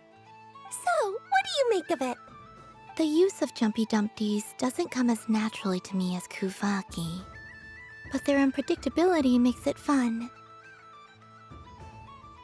I think they call this novelty. Indeed! And how did it feel blowing those pesky nuisances away? Not bad. Any guilt? What do you mean? Oh, wonderful! Lovely answers to all 3 questions. You've passed the safety test. Now I can give this special bomb to you as a souvenir. Remember, if you find any meanies living on the moon, you can use this to boom them into oblivion. I will.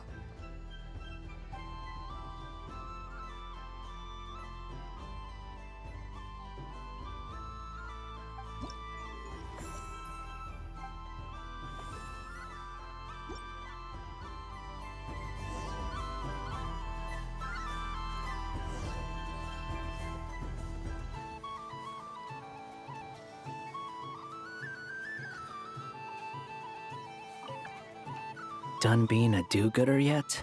Thanks for coming here with me, Hat Guy. Are there any games you'd like to play?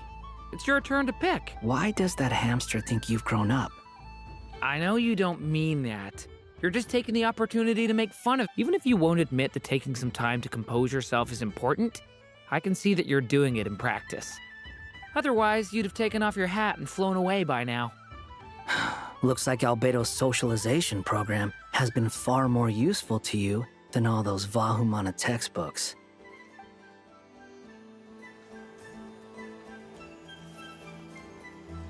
There are so many attractions here. Since I rarely get out, I might as well make the most of it. Moon Prayer Candy! Beautiful, tasty Moon Prayer Candy! Buy a whole box, share it with your friends and family! Candy? To share? I wonder what flavors everyone would like. Welcome home, Moon Goddess. Fancy a box of Moon Prayer Candy? Sure. I knew you would. Now, what flavor would you like? I'm not sure. What flavors do you have? Is this for yourself or as a gift? A gift for my friends. Ah, I see.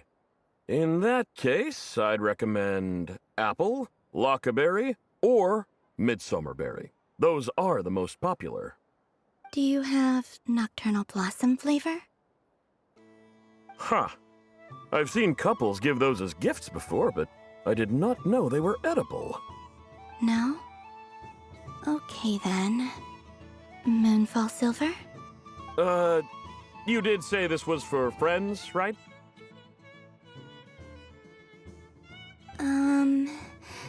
Maybe smetana then. Hey, now that's a creative idea!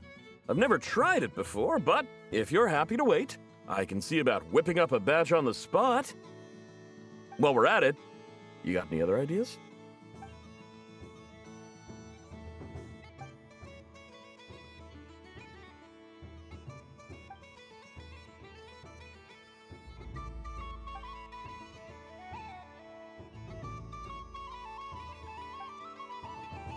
Here you go. Every flavor you asked for is in there.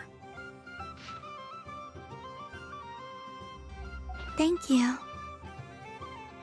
Haha, I should be the one thanking you! You brought me a whole bunch of new business. It's like a genuine blessing from the Moon Goddess. I hope you and your friends have a lovely night.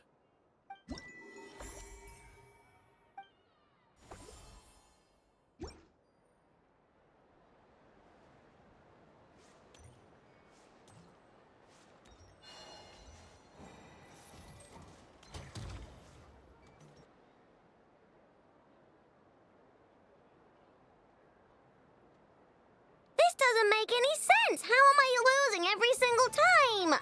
Wait, Inefa, you're cheating, aren't you? Yeah, that must be it. I am not cheating, Aino.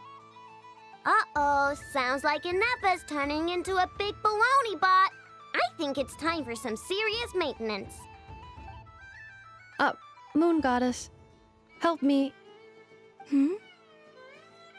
Miss Columbina, Aino is attempting to cheat. I'm not the cheater. You're the cheater. How dare you throw it back at me?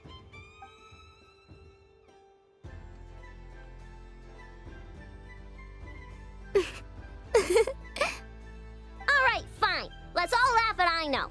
Just you wait till I get home, because I'm going to make a game bot that can win 100% of the time.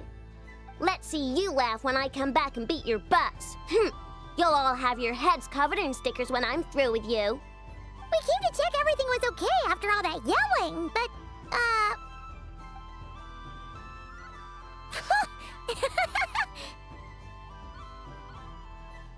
Whatever it is, it sounds like cheating is allowed.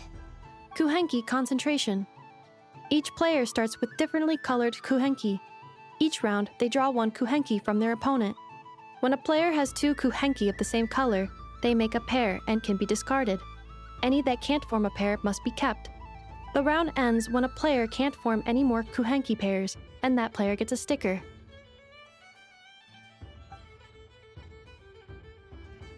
ooh, can 4 people play as well? That is fine, so long as the turn order is fixed beforehand. Alrighty then. In that case, the 2 of us will join as one team. Okay, but if you lose, you're both getting stickered. I don't want to hear any excuses. Sure. And if we win? If you win, only one of you gets to sticker someone else. I have taken to calling this. I know logic. Hey, lay off me, all right? Okay, So, we're starting the game from scratch again, which means all my stickers so far don't count. Looks like Luanatar is the Kuhenki of honor for this game. Anyway, let's go clockwise, starting from Inefa.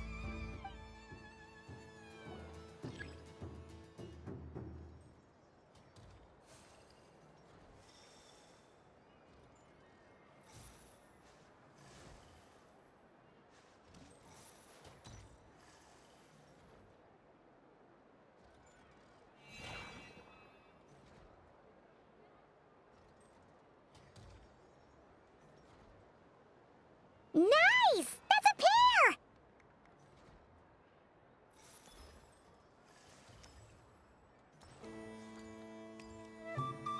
Go, go, fly!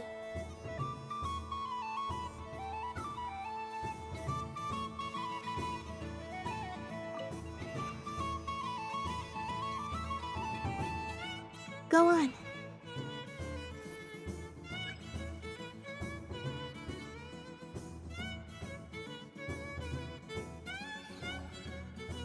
I have a pair.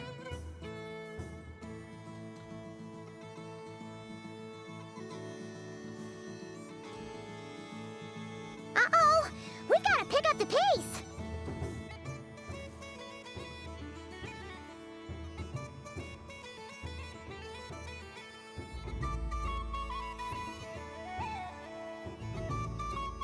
Phew, that was too close. I thought I was gonna lose. Let's see who's gonna be the unlucky one.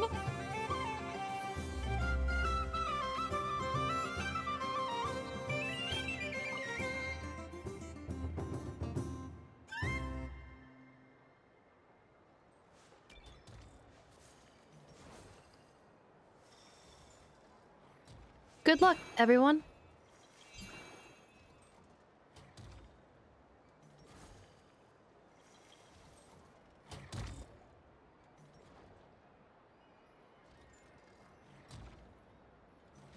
Let me pick a good one. What's it gonna be? You're looking very pleased with yourself there. What happened to being a huge Grumposaurus? I won. Duh.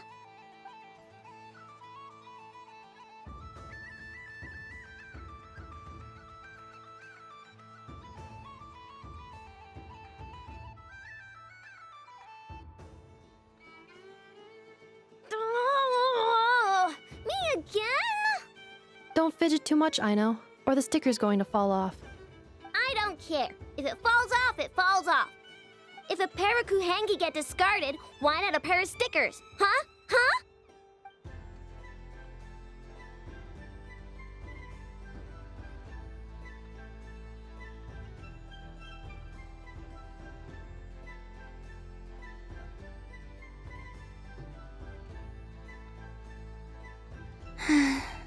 I've lost. Sticker, sticker, sticker!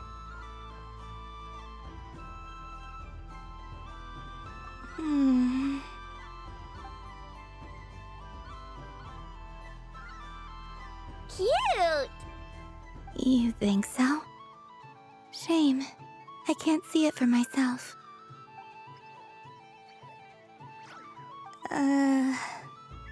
What did Luanatar say? She said it looks so cute that she wants me to lose a few more rounds.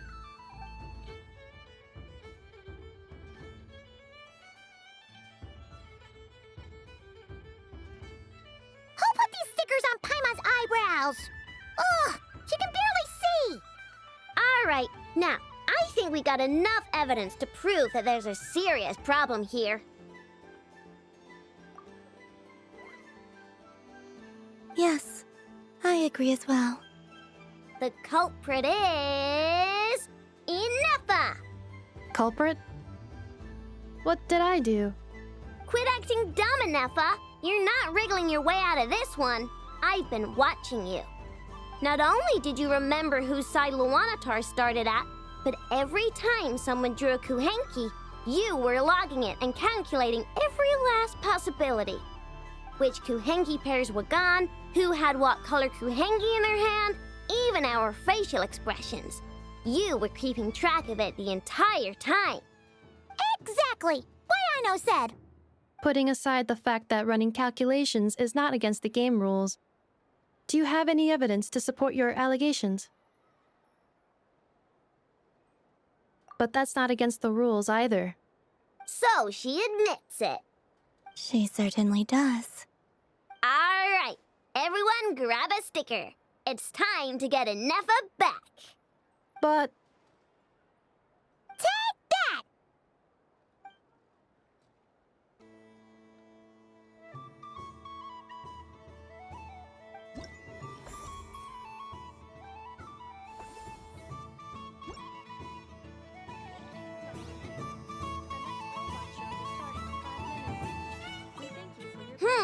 I'm never playing games with you ever again, Nefa. Ooh, moon prayer candy?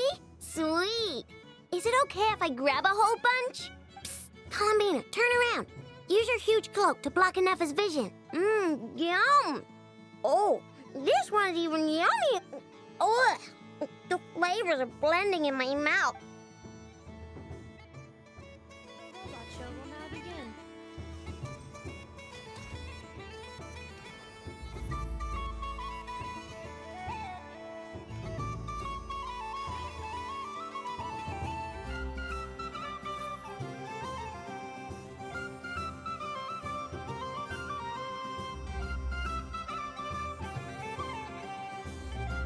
Well, well, look who it is.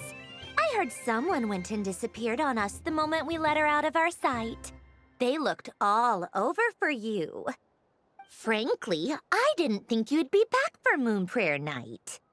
Were you worried about me, Sandrone? You would like that, wouldn't you? Do you even hear what you're saying?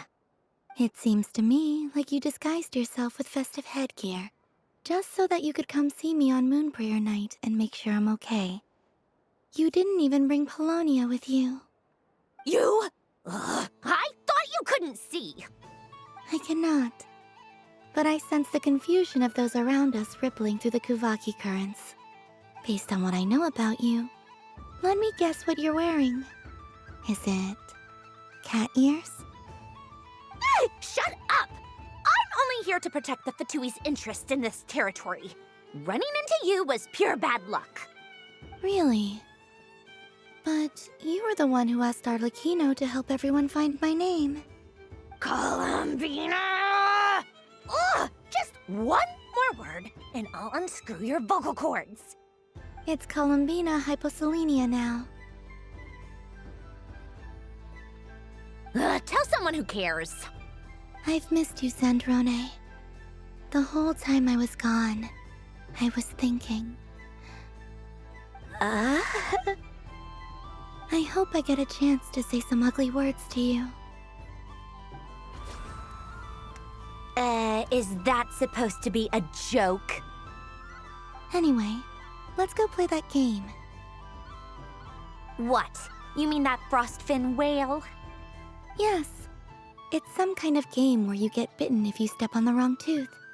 Seems like fun. Who in their right mind would wanna? Because you're not a scaredy cat. Fine!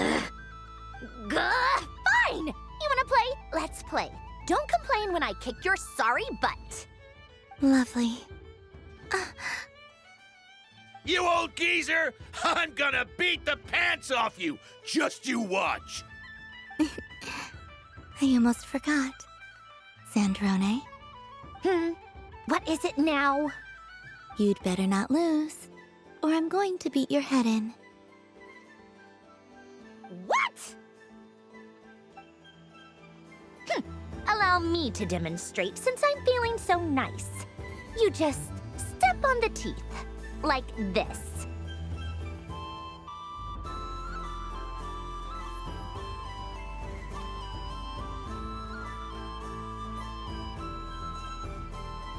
Which should I pick?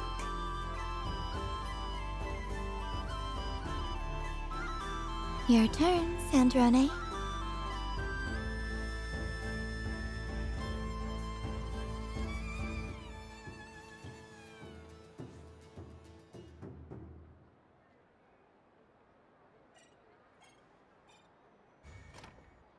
Don't come crying to me if you get bitten.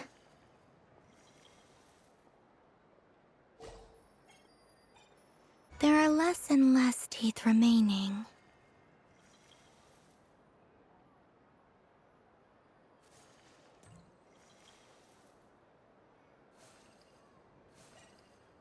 Huh? What's that noise?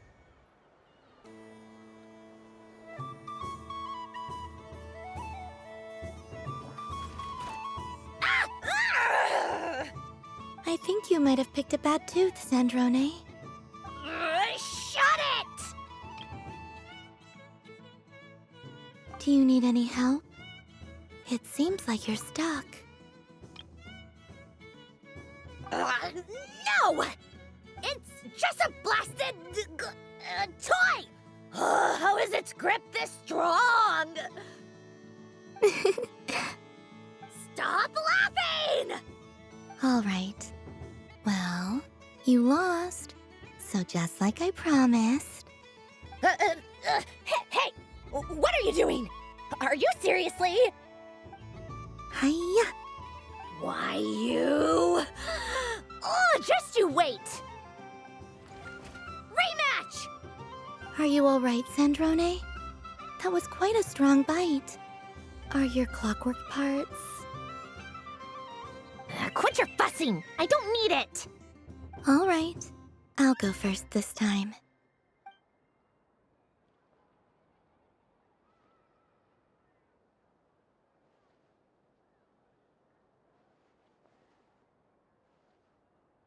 I see it now. She can sense which teeth are rigged. So I just need to avoid the same ones that she does.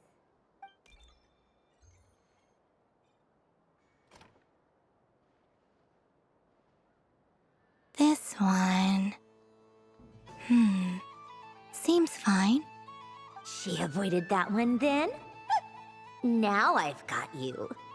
All right, my turn.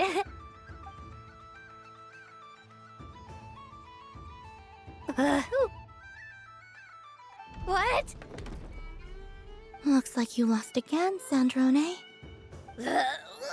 There's more than one bad tooth! Bonk.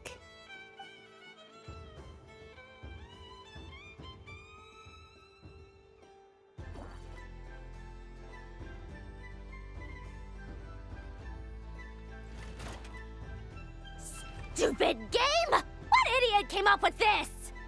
Are you all right, Sandrone? You said some nasty things just now.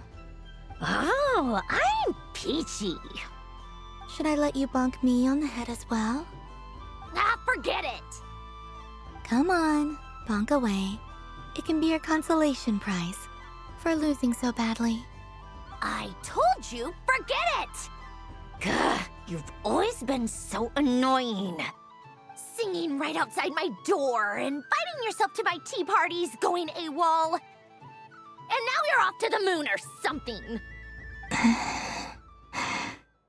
Of all my days with the Fatui, the times I spent with you, Arlecchino, and Rosaline, they were my favorite. I will not forget them. Just as I shall not forget this moment. We'll always be friends, no matter where we are, right? Who'd want to be your...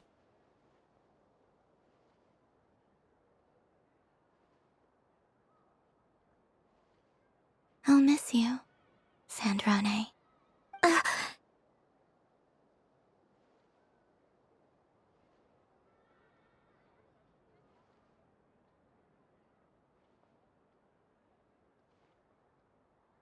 Goodbye, Sandrone.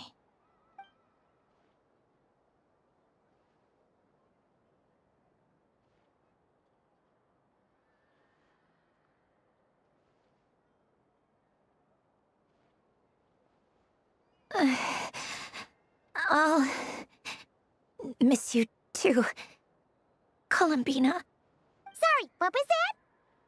Ah! Ah! Yeesh! No need to freak out.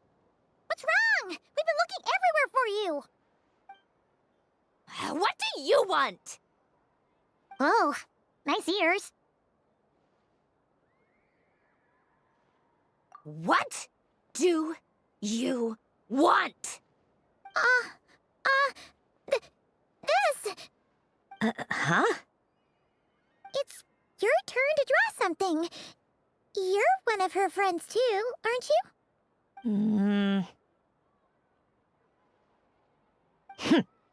Doesn't know how lucky she is.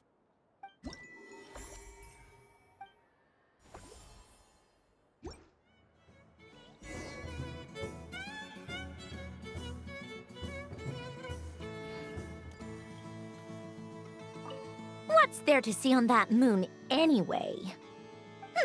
Let her go up there and cry alone. See if I care. You're giving me candy? That isn't like you. This had better not be some weird prank.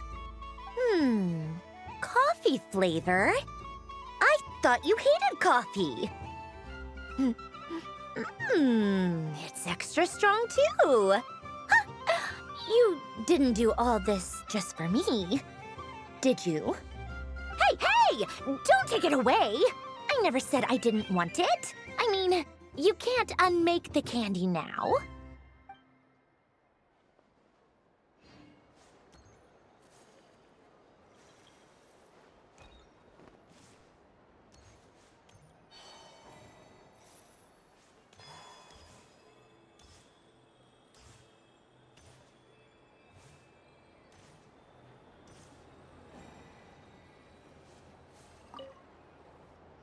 Traveler, Hey there, Columbina! Are you done checking out the festive amusements already?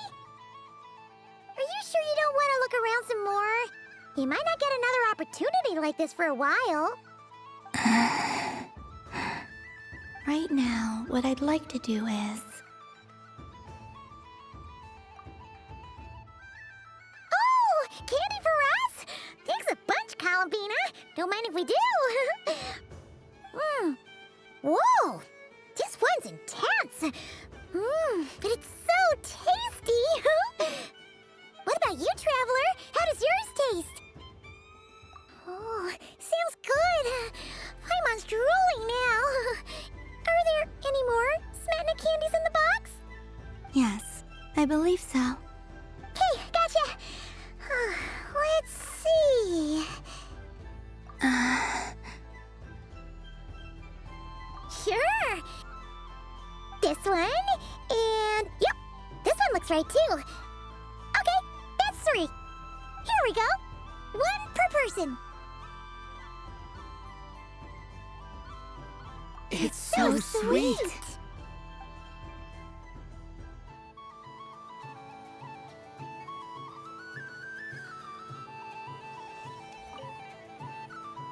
Traveler, Paimon.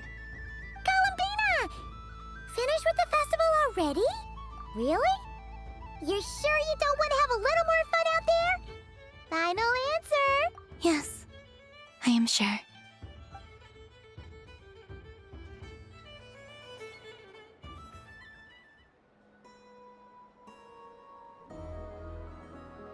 This was the most fun I've ever had on a moon prayer night. Everywhere I went, people were saying, "Welcome home," and there were friends at every turn. I only wish it could last longer than one night. Oh. Yes, you're right. The moon prayer blossoms. Ooh, look! Look! Moon prayer night has come.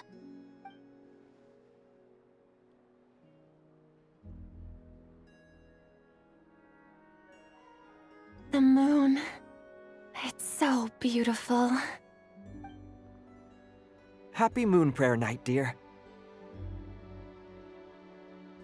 Happy Moon Prayer Night.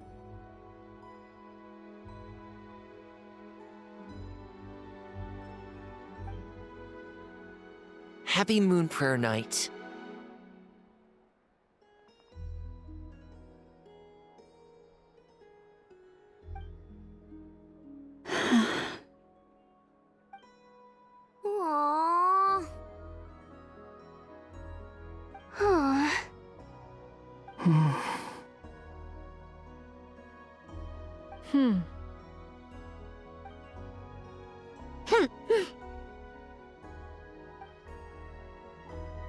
Time flies when you're having fun.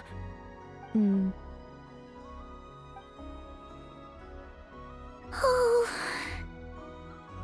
Looks like the time has come. Columbina. You're heading off, then? Yes, to the ruins you mentioned. And from there, back home to the moon. Wait! I know? At least... Take one of our craft shop's crumb cookies up to the moon with you. You know, for a snack. Sure, why not? The Curatorium of Secrets believes in proper farewells.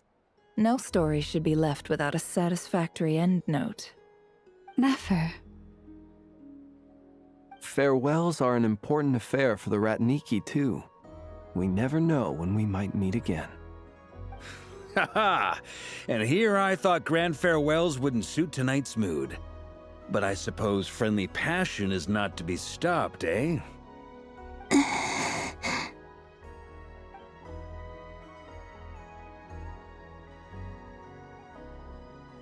We made a little something for you, Columbina. Ta-da! What is it? A Moonprayer Night greeting card with drawings by all of your friends. You did mention that you'd like a portrait done, so I took the liberty of creating one for you. I, meanwhile, did the portrait of Mr. Albedo, and Mr. Varka did the same for me. I mean, I think my work was pretty true to life, don't you think? The picture of Ashru was my doing. The two of you seem to get along rather well. Wait, was I the only one who did a full-body picture? That's so embarrassing. I did pictures of me and Anefa. I did my own portrait and one for Hat Guy. Plus, there's the two mages, Arlecchino and Cendrone. So, if you ever miss us, just flip the card open and we'll all be right there with ya. I don't know what to say.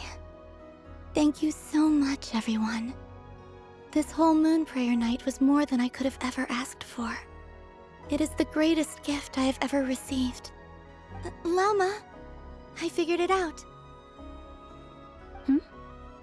Figured what out? Remember how the Frost Moon Scions used to use milk as invisible ink to write hidden messages? That was a very long time ago. Oh, are you saying? Yes. When I miss you all, I shall use Moonlight in the same way, to write words that only you can see upon the moon itself. Wow, that sounds lovely. Quite. But how will we see them? Simply open your windows on nights when the moon shines bright, and the moonlight will naturally flow towards the words I have written. That sounds most fitting indeed. Very true to form. I'll try to write them in places that won't disturb your sleep. I, for one, would sleep all the better for having read one of your messages before settling down for the night. Exactly. So don't worry about disturbing anyone's sleep. Just promise you'll write to let us know you're okay, all right? All right. I promise.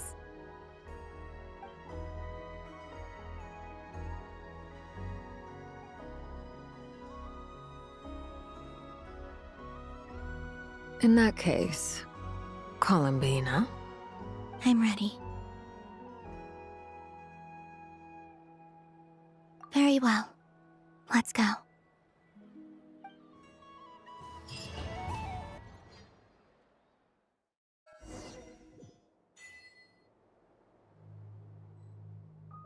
In just a few moments, I will be gone.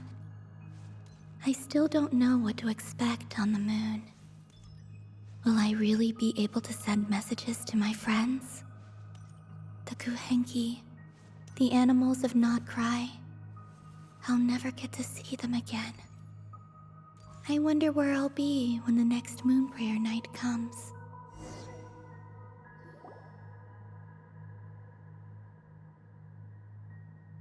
This is where the people of Hyperborea used to communicate with the moons.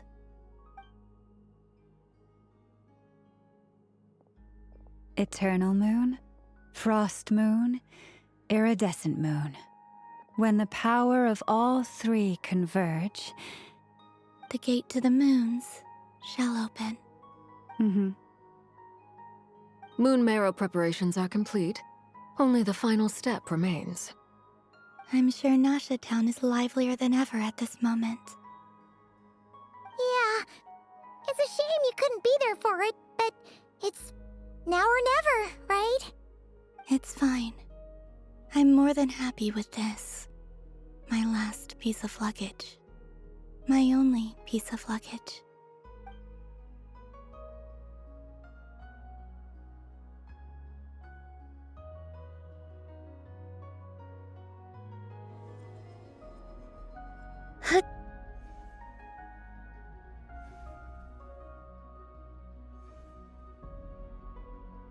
I can already feel the moon calling to me.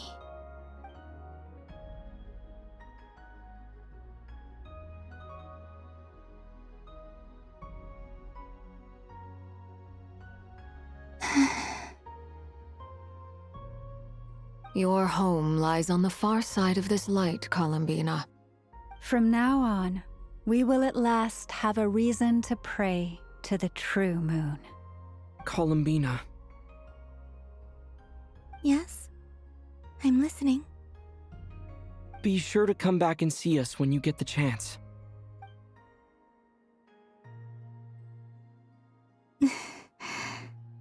Of course. But if that chance doesn't come, then remember that you have friends on this planet. People who will miss Columbina. Yes, I will. Thank you for everything you've done for me. And remember, come night or day, the moonlight shall always connect us. Well then, farewell, my friends.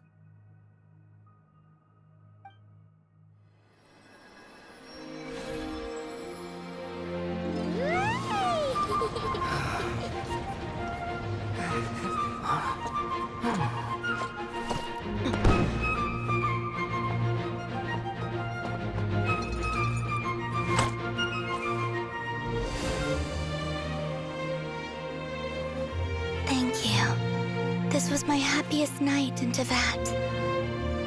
Farewell, Columbina.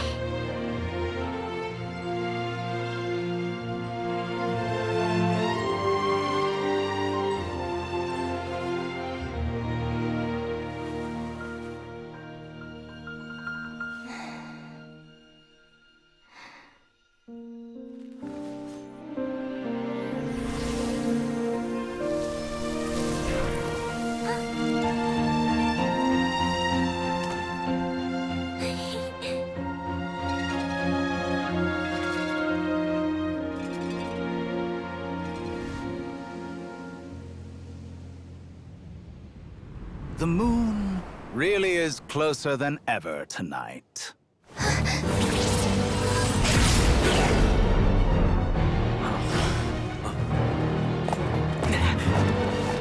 Columbina. All three moons in one place. Time for one final experiment. Reason, life, death, time, and space. They all believed I would fail.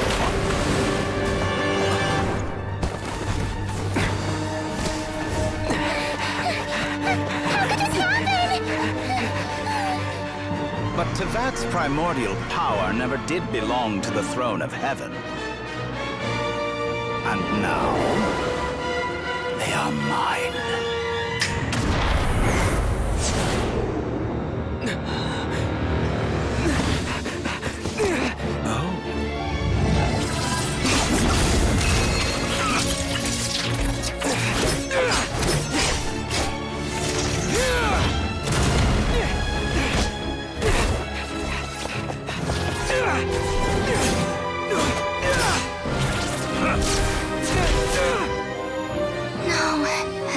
I'm here.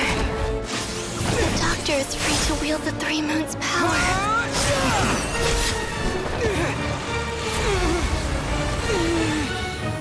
It's the only way.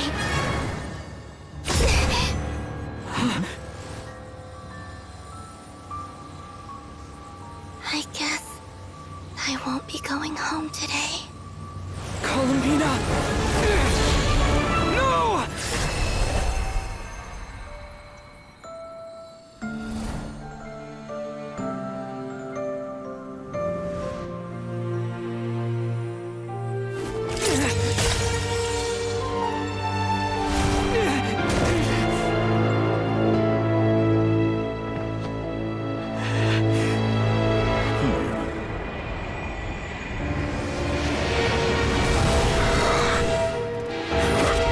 Stubborn world, do not try to control me!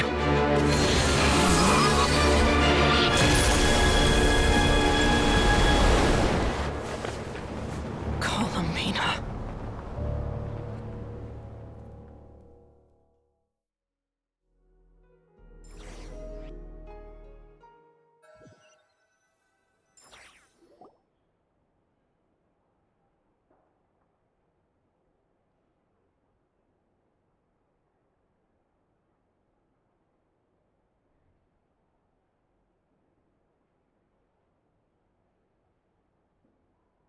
Are you all right? Do your wounds still hurt? I had someone prepare a little medicine that could prove effective. Take it if you need to. In that case, let me relate the contents of the call we made to Alice after the incident occurred. That Dottore is a crafty one. He distracted the Hexen Circle by creating a huge fuss at Tevat's borders.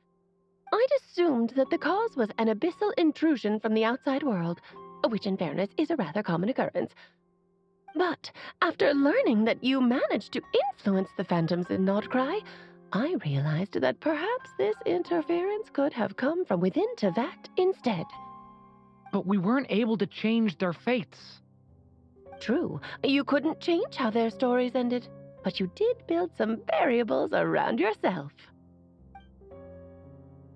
Variables?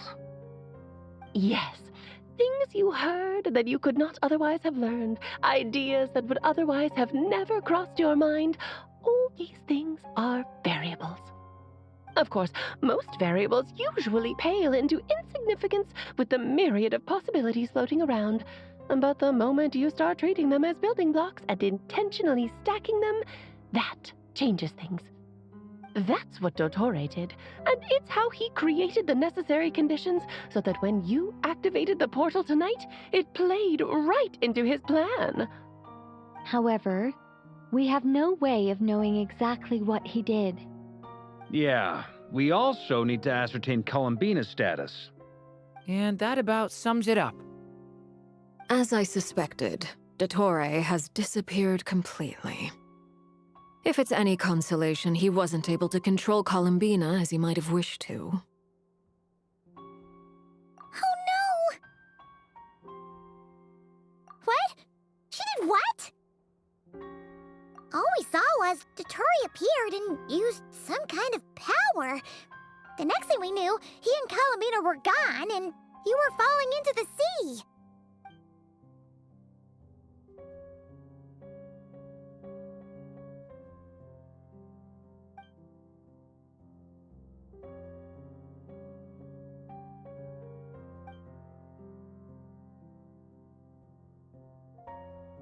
So, Columbina intentionally opened the Moon Gate and escaped into the same mysterious world as Rerir and Thalindis. Sounds like bad news.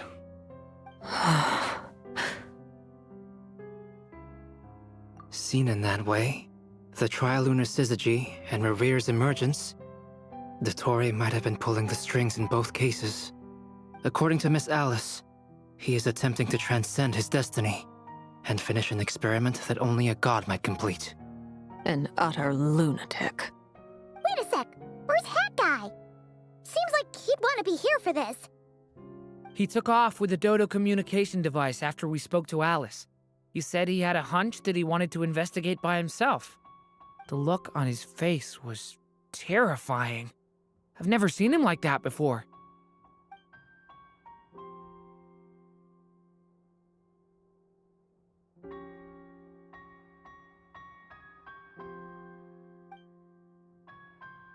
I'm back.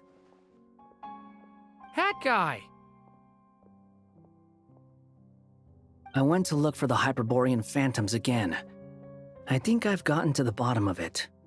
I got them to talk to Nicole on the other end of the communications line. Turns out, the history they describe is different from how Nicole remembers it. Really? But how? Surely Nicole can't have been wrong. Because the phantoms are the ones who were deceived. They speak of a savior who appeared in their history. One who never should have existed. This savior promised to create a new moon within the false sky, and even bring back their moon goddesses. Foolishly, they believed in him, and told him everything he wanted to know about the moons. It's obvious that this was Dottoro's doing. Now you mention it, the first time we entered the Hyperborean ruins, we heard the phantoms discussing their history, and I remember Nicole commenting that something sounded a little strange. But Dottore shouldn't have been able to get in there in the first place. He didn't.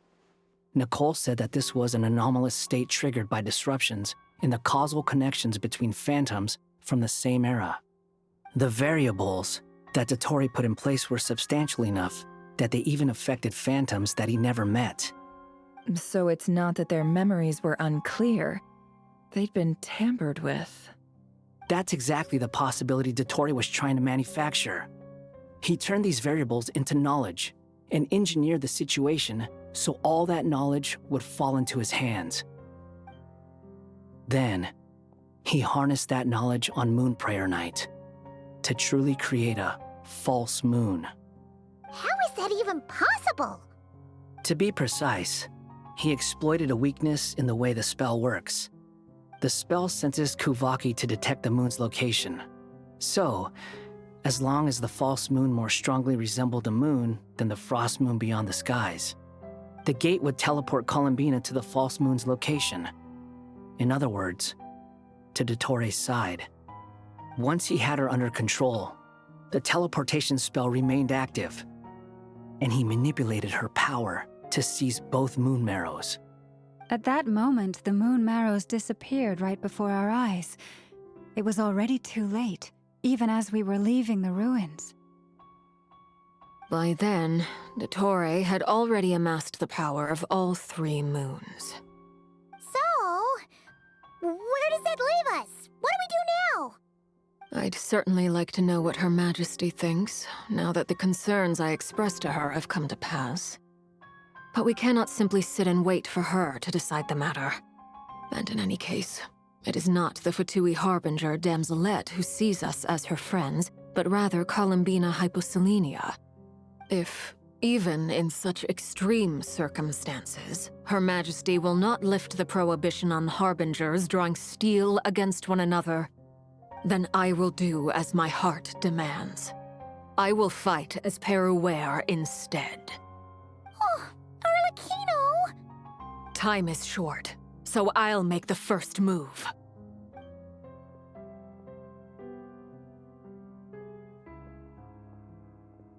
Whew. Even Arlecchino seems to be losing her cool now.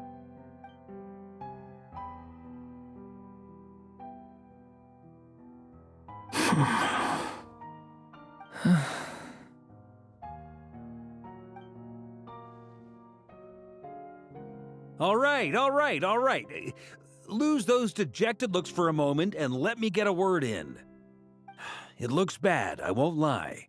Very bad, in fact. So Dottore's pulled some real dirty tricks to gain the upper hand. For now. And yeah, it's to the point where even the mages say that his variables have affected destiny. I'm not so sure, though. Many have told me that Tevat's destiny is fixed, and that does appear to be the case. Well, what makes Dottore so sure he'll be the exception? And since he was able to stack these variables up, who's to say we can't do the same? You, of all people, should not be discouraged, traveler from afar. This isn't over yet. And you're not alone in that. Everyone here does, whether they've spoken thus far or not. But none of us are the type to sit back and wait for the sun to shine again. That's exactly how a knight should roll. If they knock you down, you get back up and get back in it. Don't forget, honorary knight, you're a legitimate member of Mondstadt too. Fork is right. This is far from over. Dottoro's already way overdue a butt-kicking given his past shenanigans. And after this, he's earned himself a double dose. That's what I'm talking about. How's everyone else feeling? I'll use Kuvaki to investigate Columbina's whereabouts. I am not ready to give up either. Leave the intel gathering to me. Whatever happens within Nodcry's borders, when the Curatorium of Secrets wants to be in the know, we always find a way. Aino and I will do all we can to support you. We will attempt to reverse engineer Dottori's actions and seek a breakthrough that way. Alice and Nicole are busy dealing with an emergency at Tevat's borders, so they can't return just yet. But they're both very angry about this. They've asked Albedo and me to act on the Hexen Circle's behalf and do everything in our power to fight back against Dottori. Are you ready then? We're going to have to conduct a lot of research, even in the early stages. I'll do my best. As for me, I'm pretty familiar with Dottori's way of doing things, so I can try to predict his next move. I'll help with your investigation. Nice! Looks like we have our basic division of labor. I'll get in touch with Flints and Itlua, get them to have a chat with their Starshiner. It couldn't hurt to bring the Lightkeepers on board as well. At the same time, I'll pass on instructions to the Knights present in Nodcry to assist the Lightkeepers and other organizations in ensuring the safety of those living here. Yeah! We'll show him! That's it then. Good luck, everyone.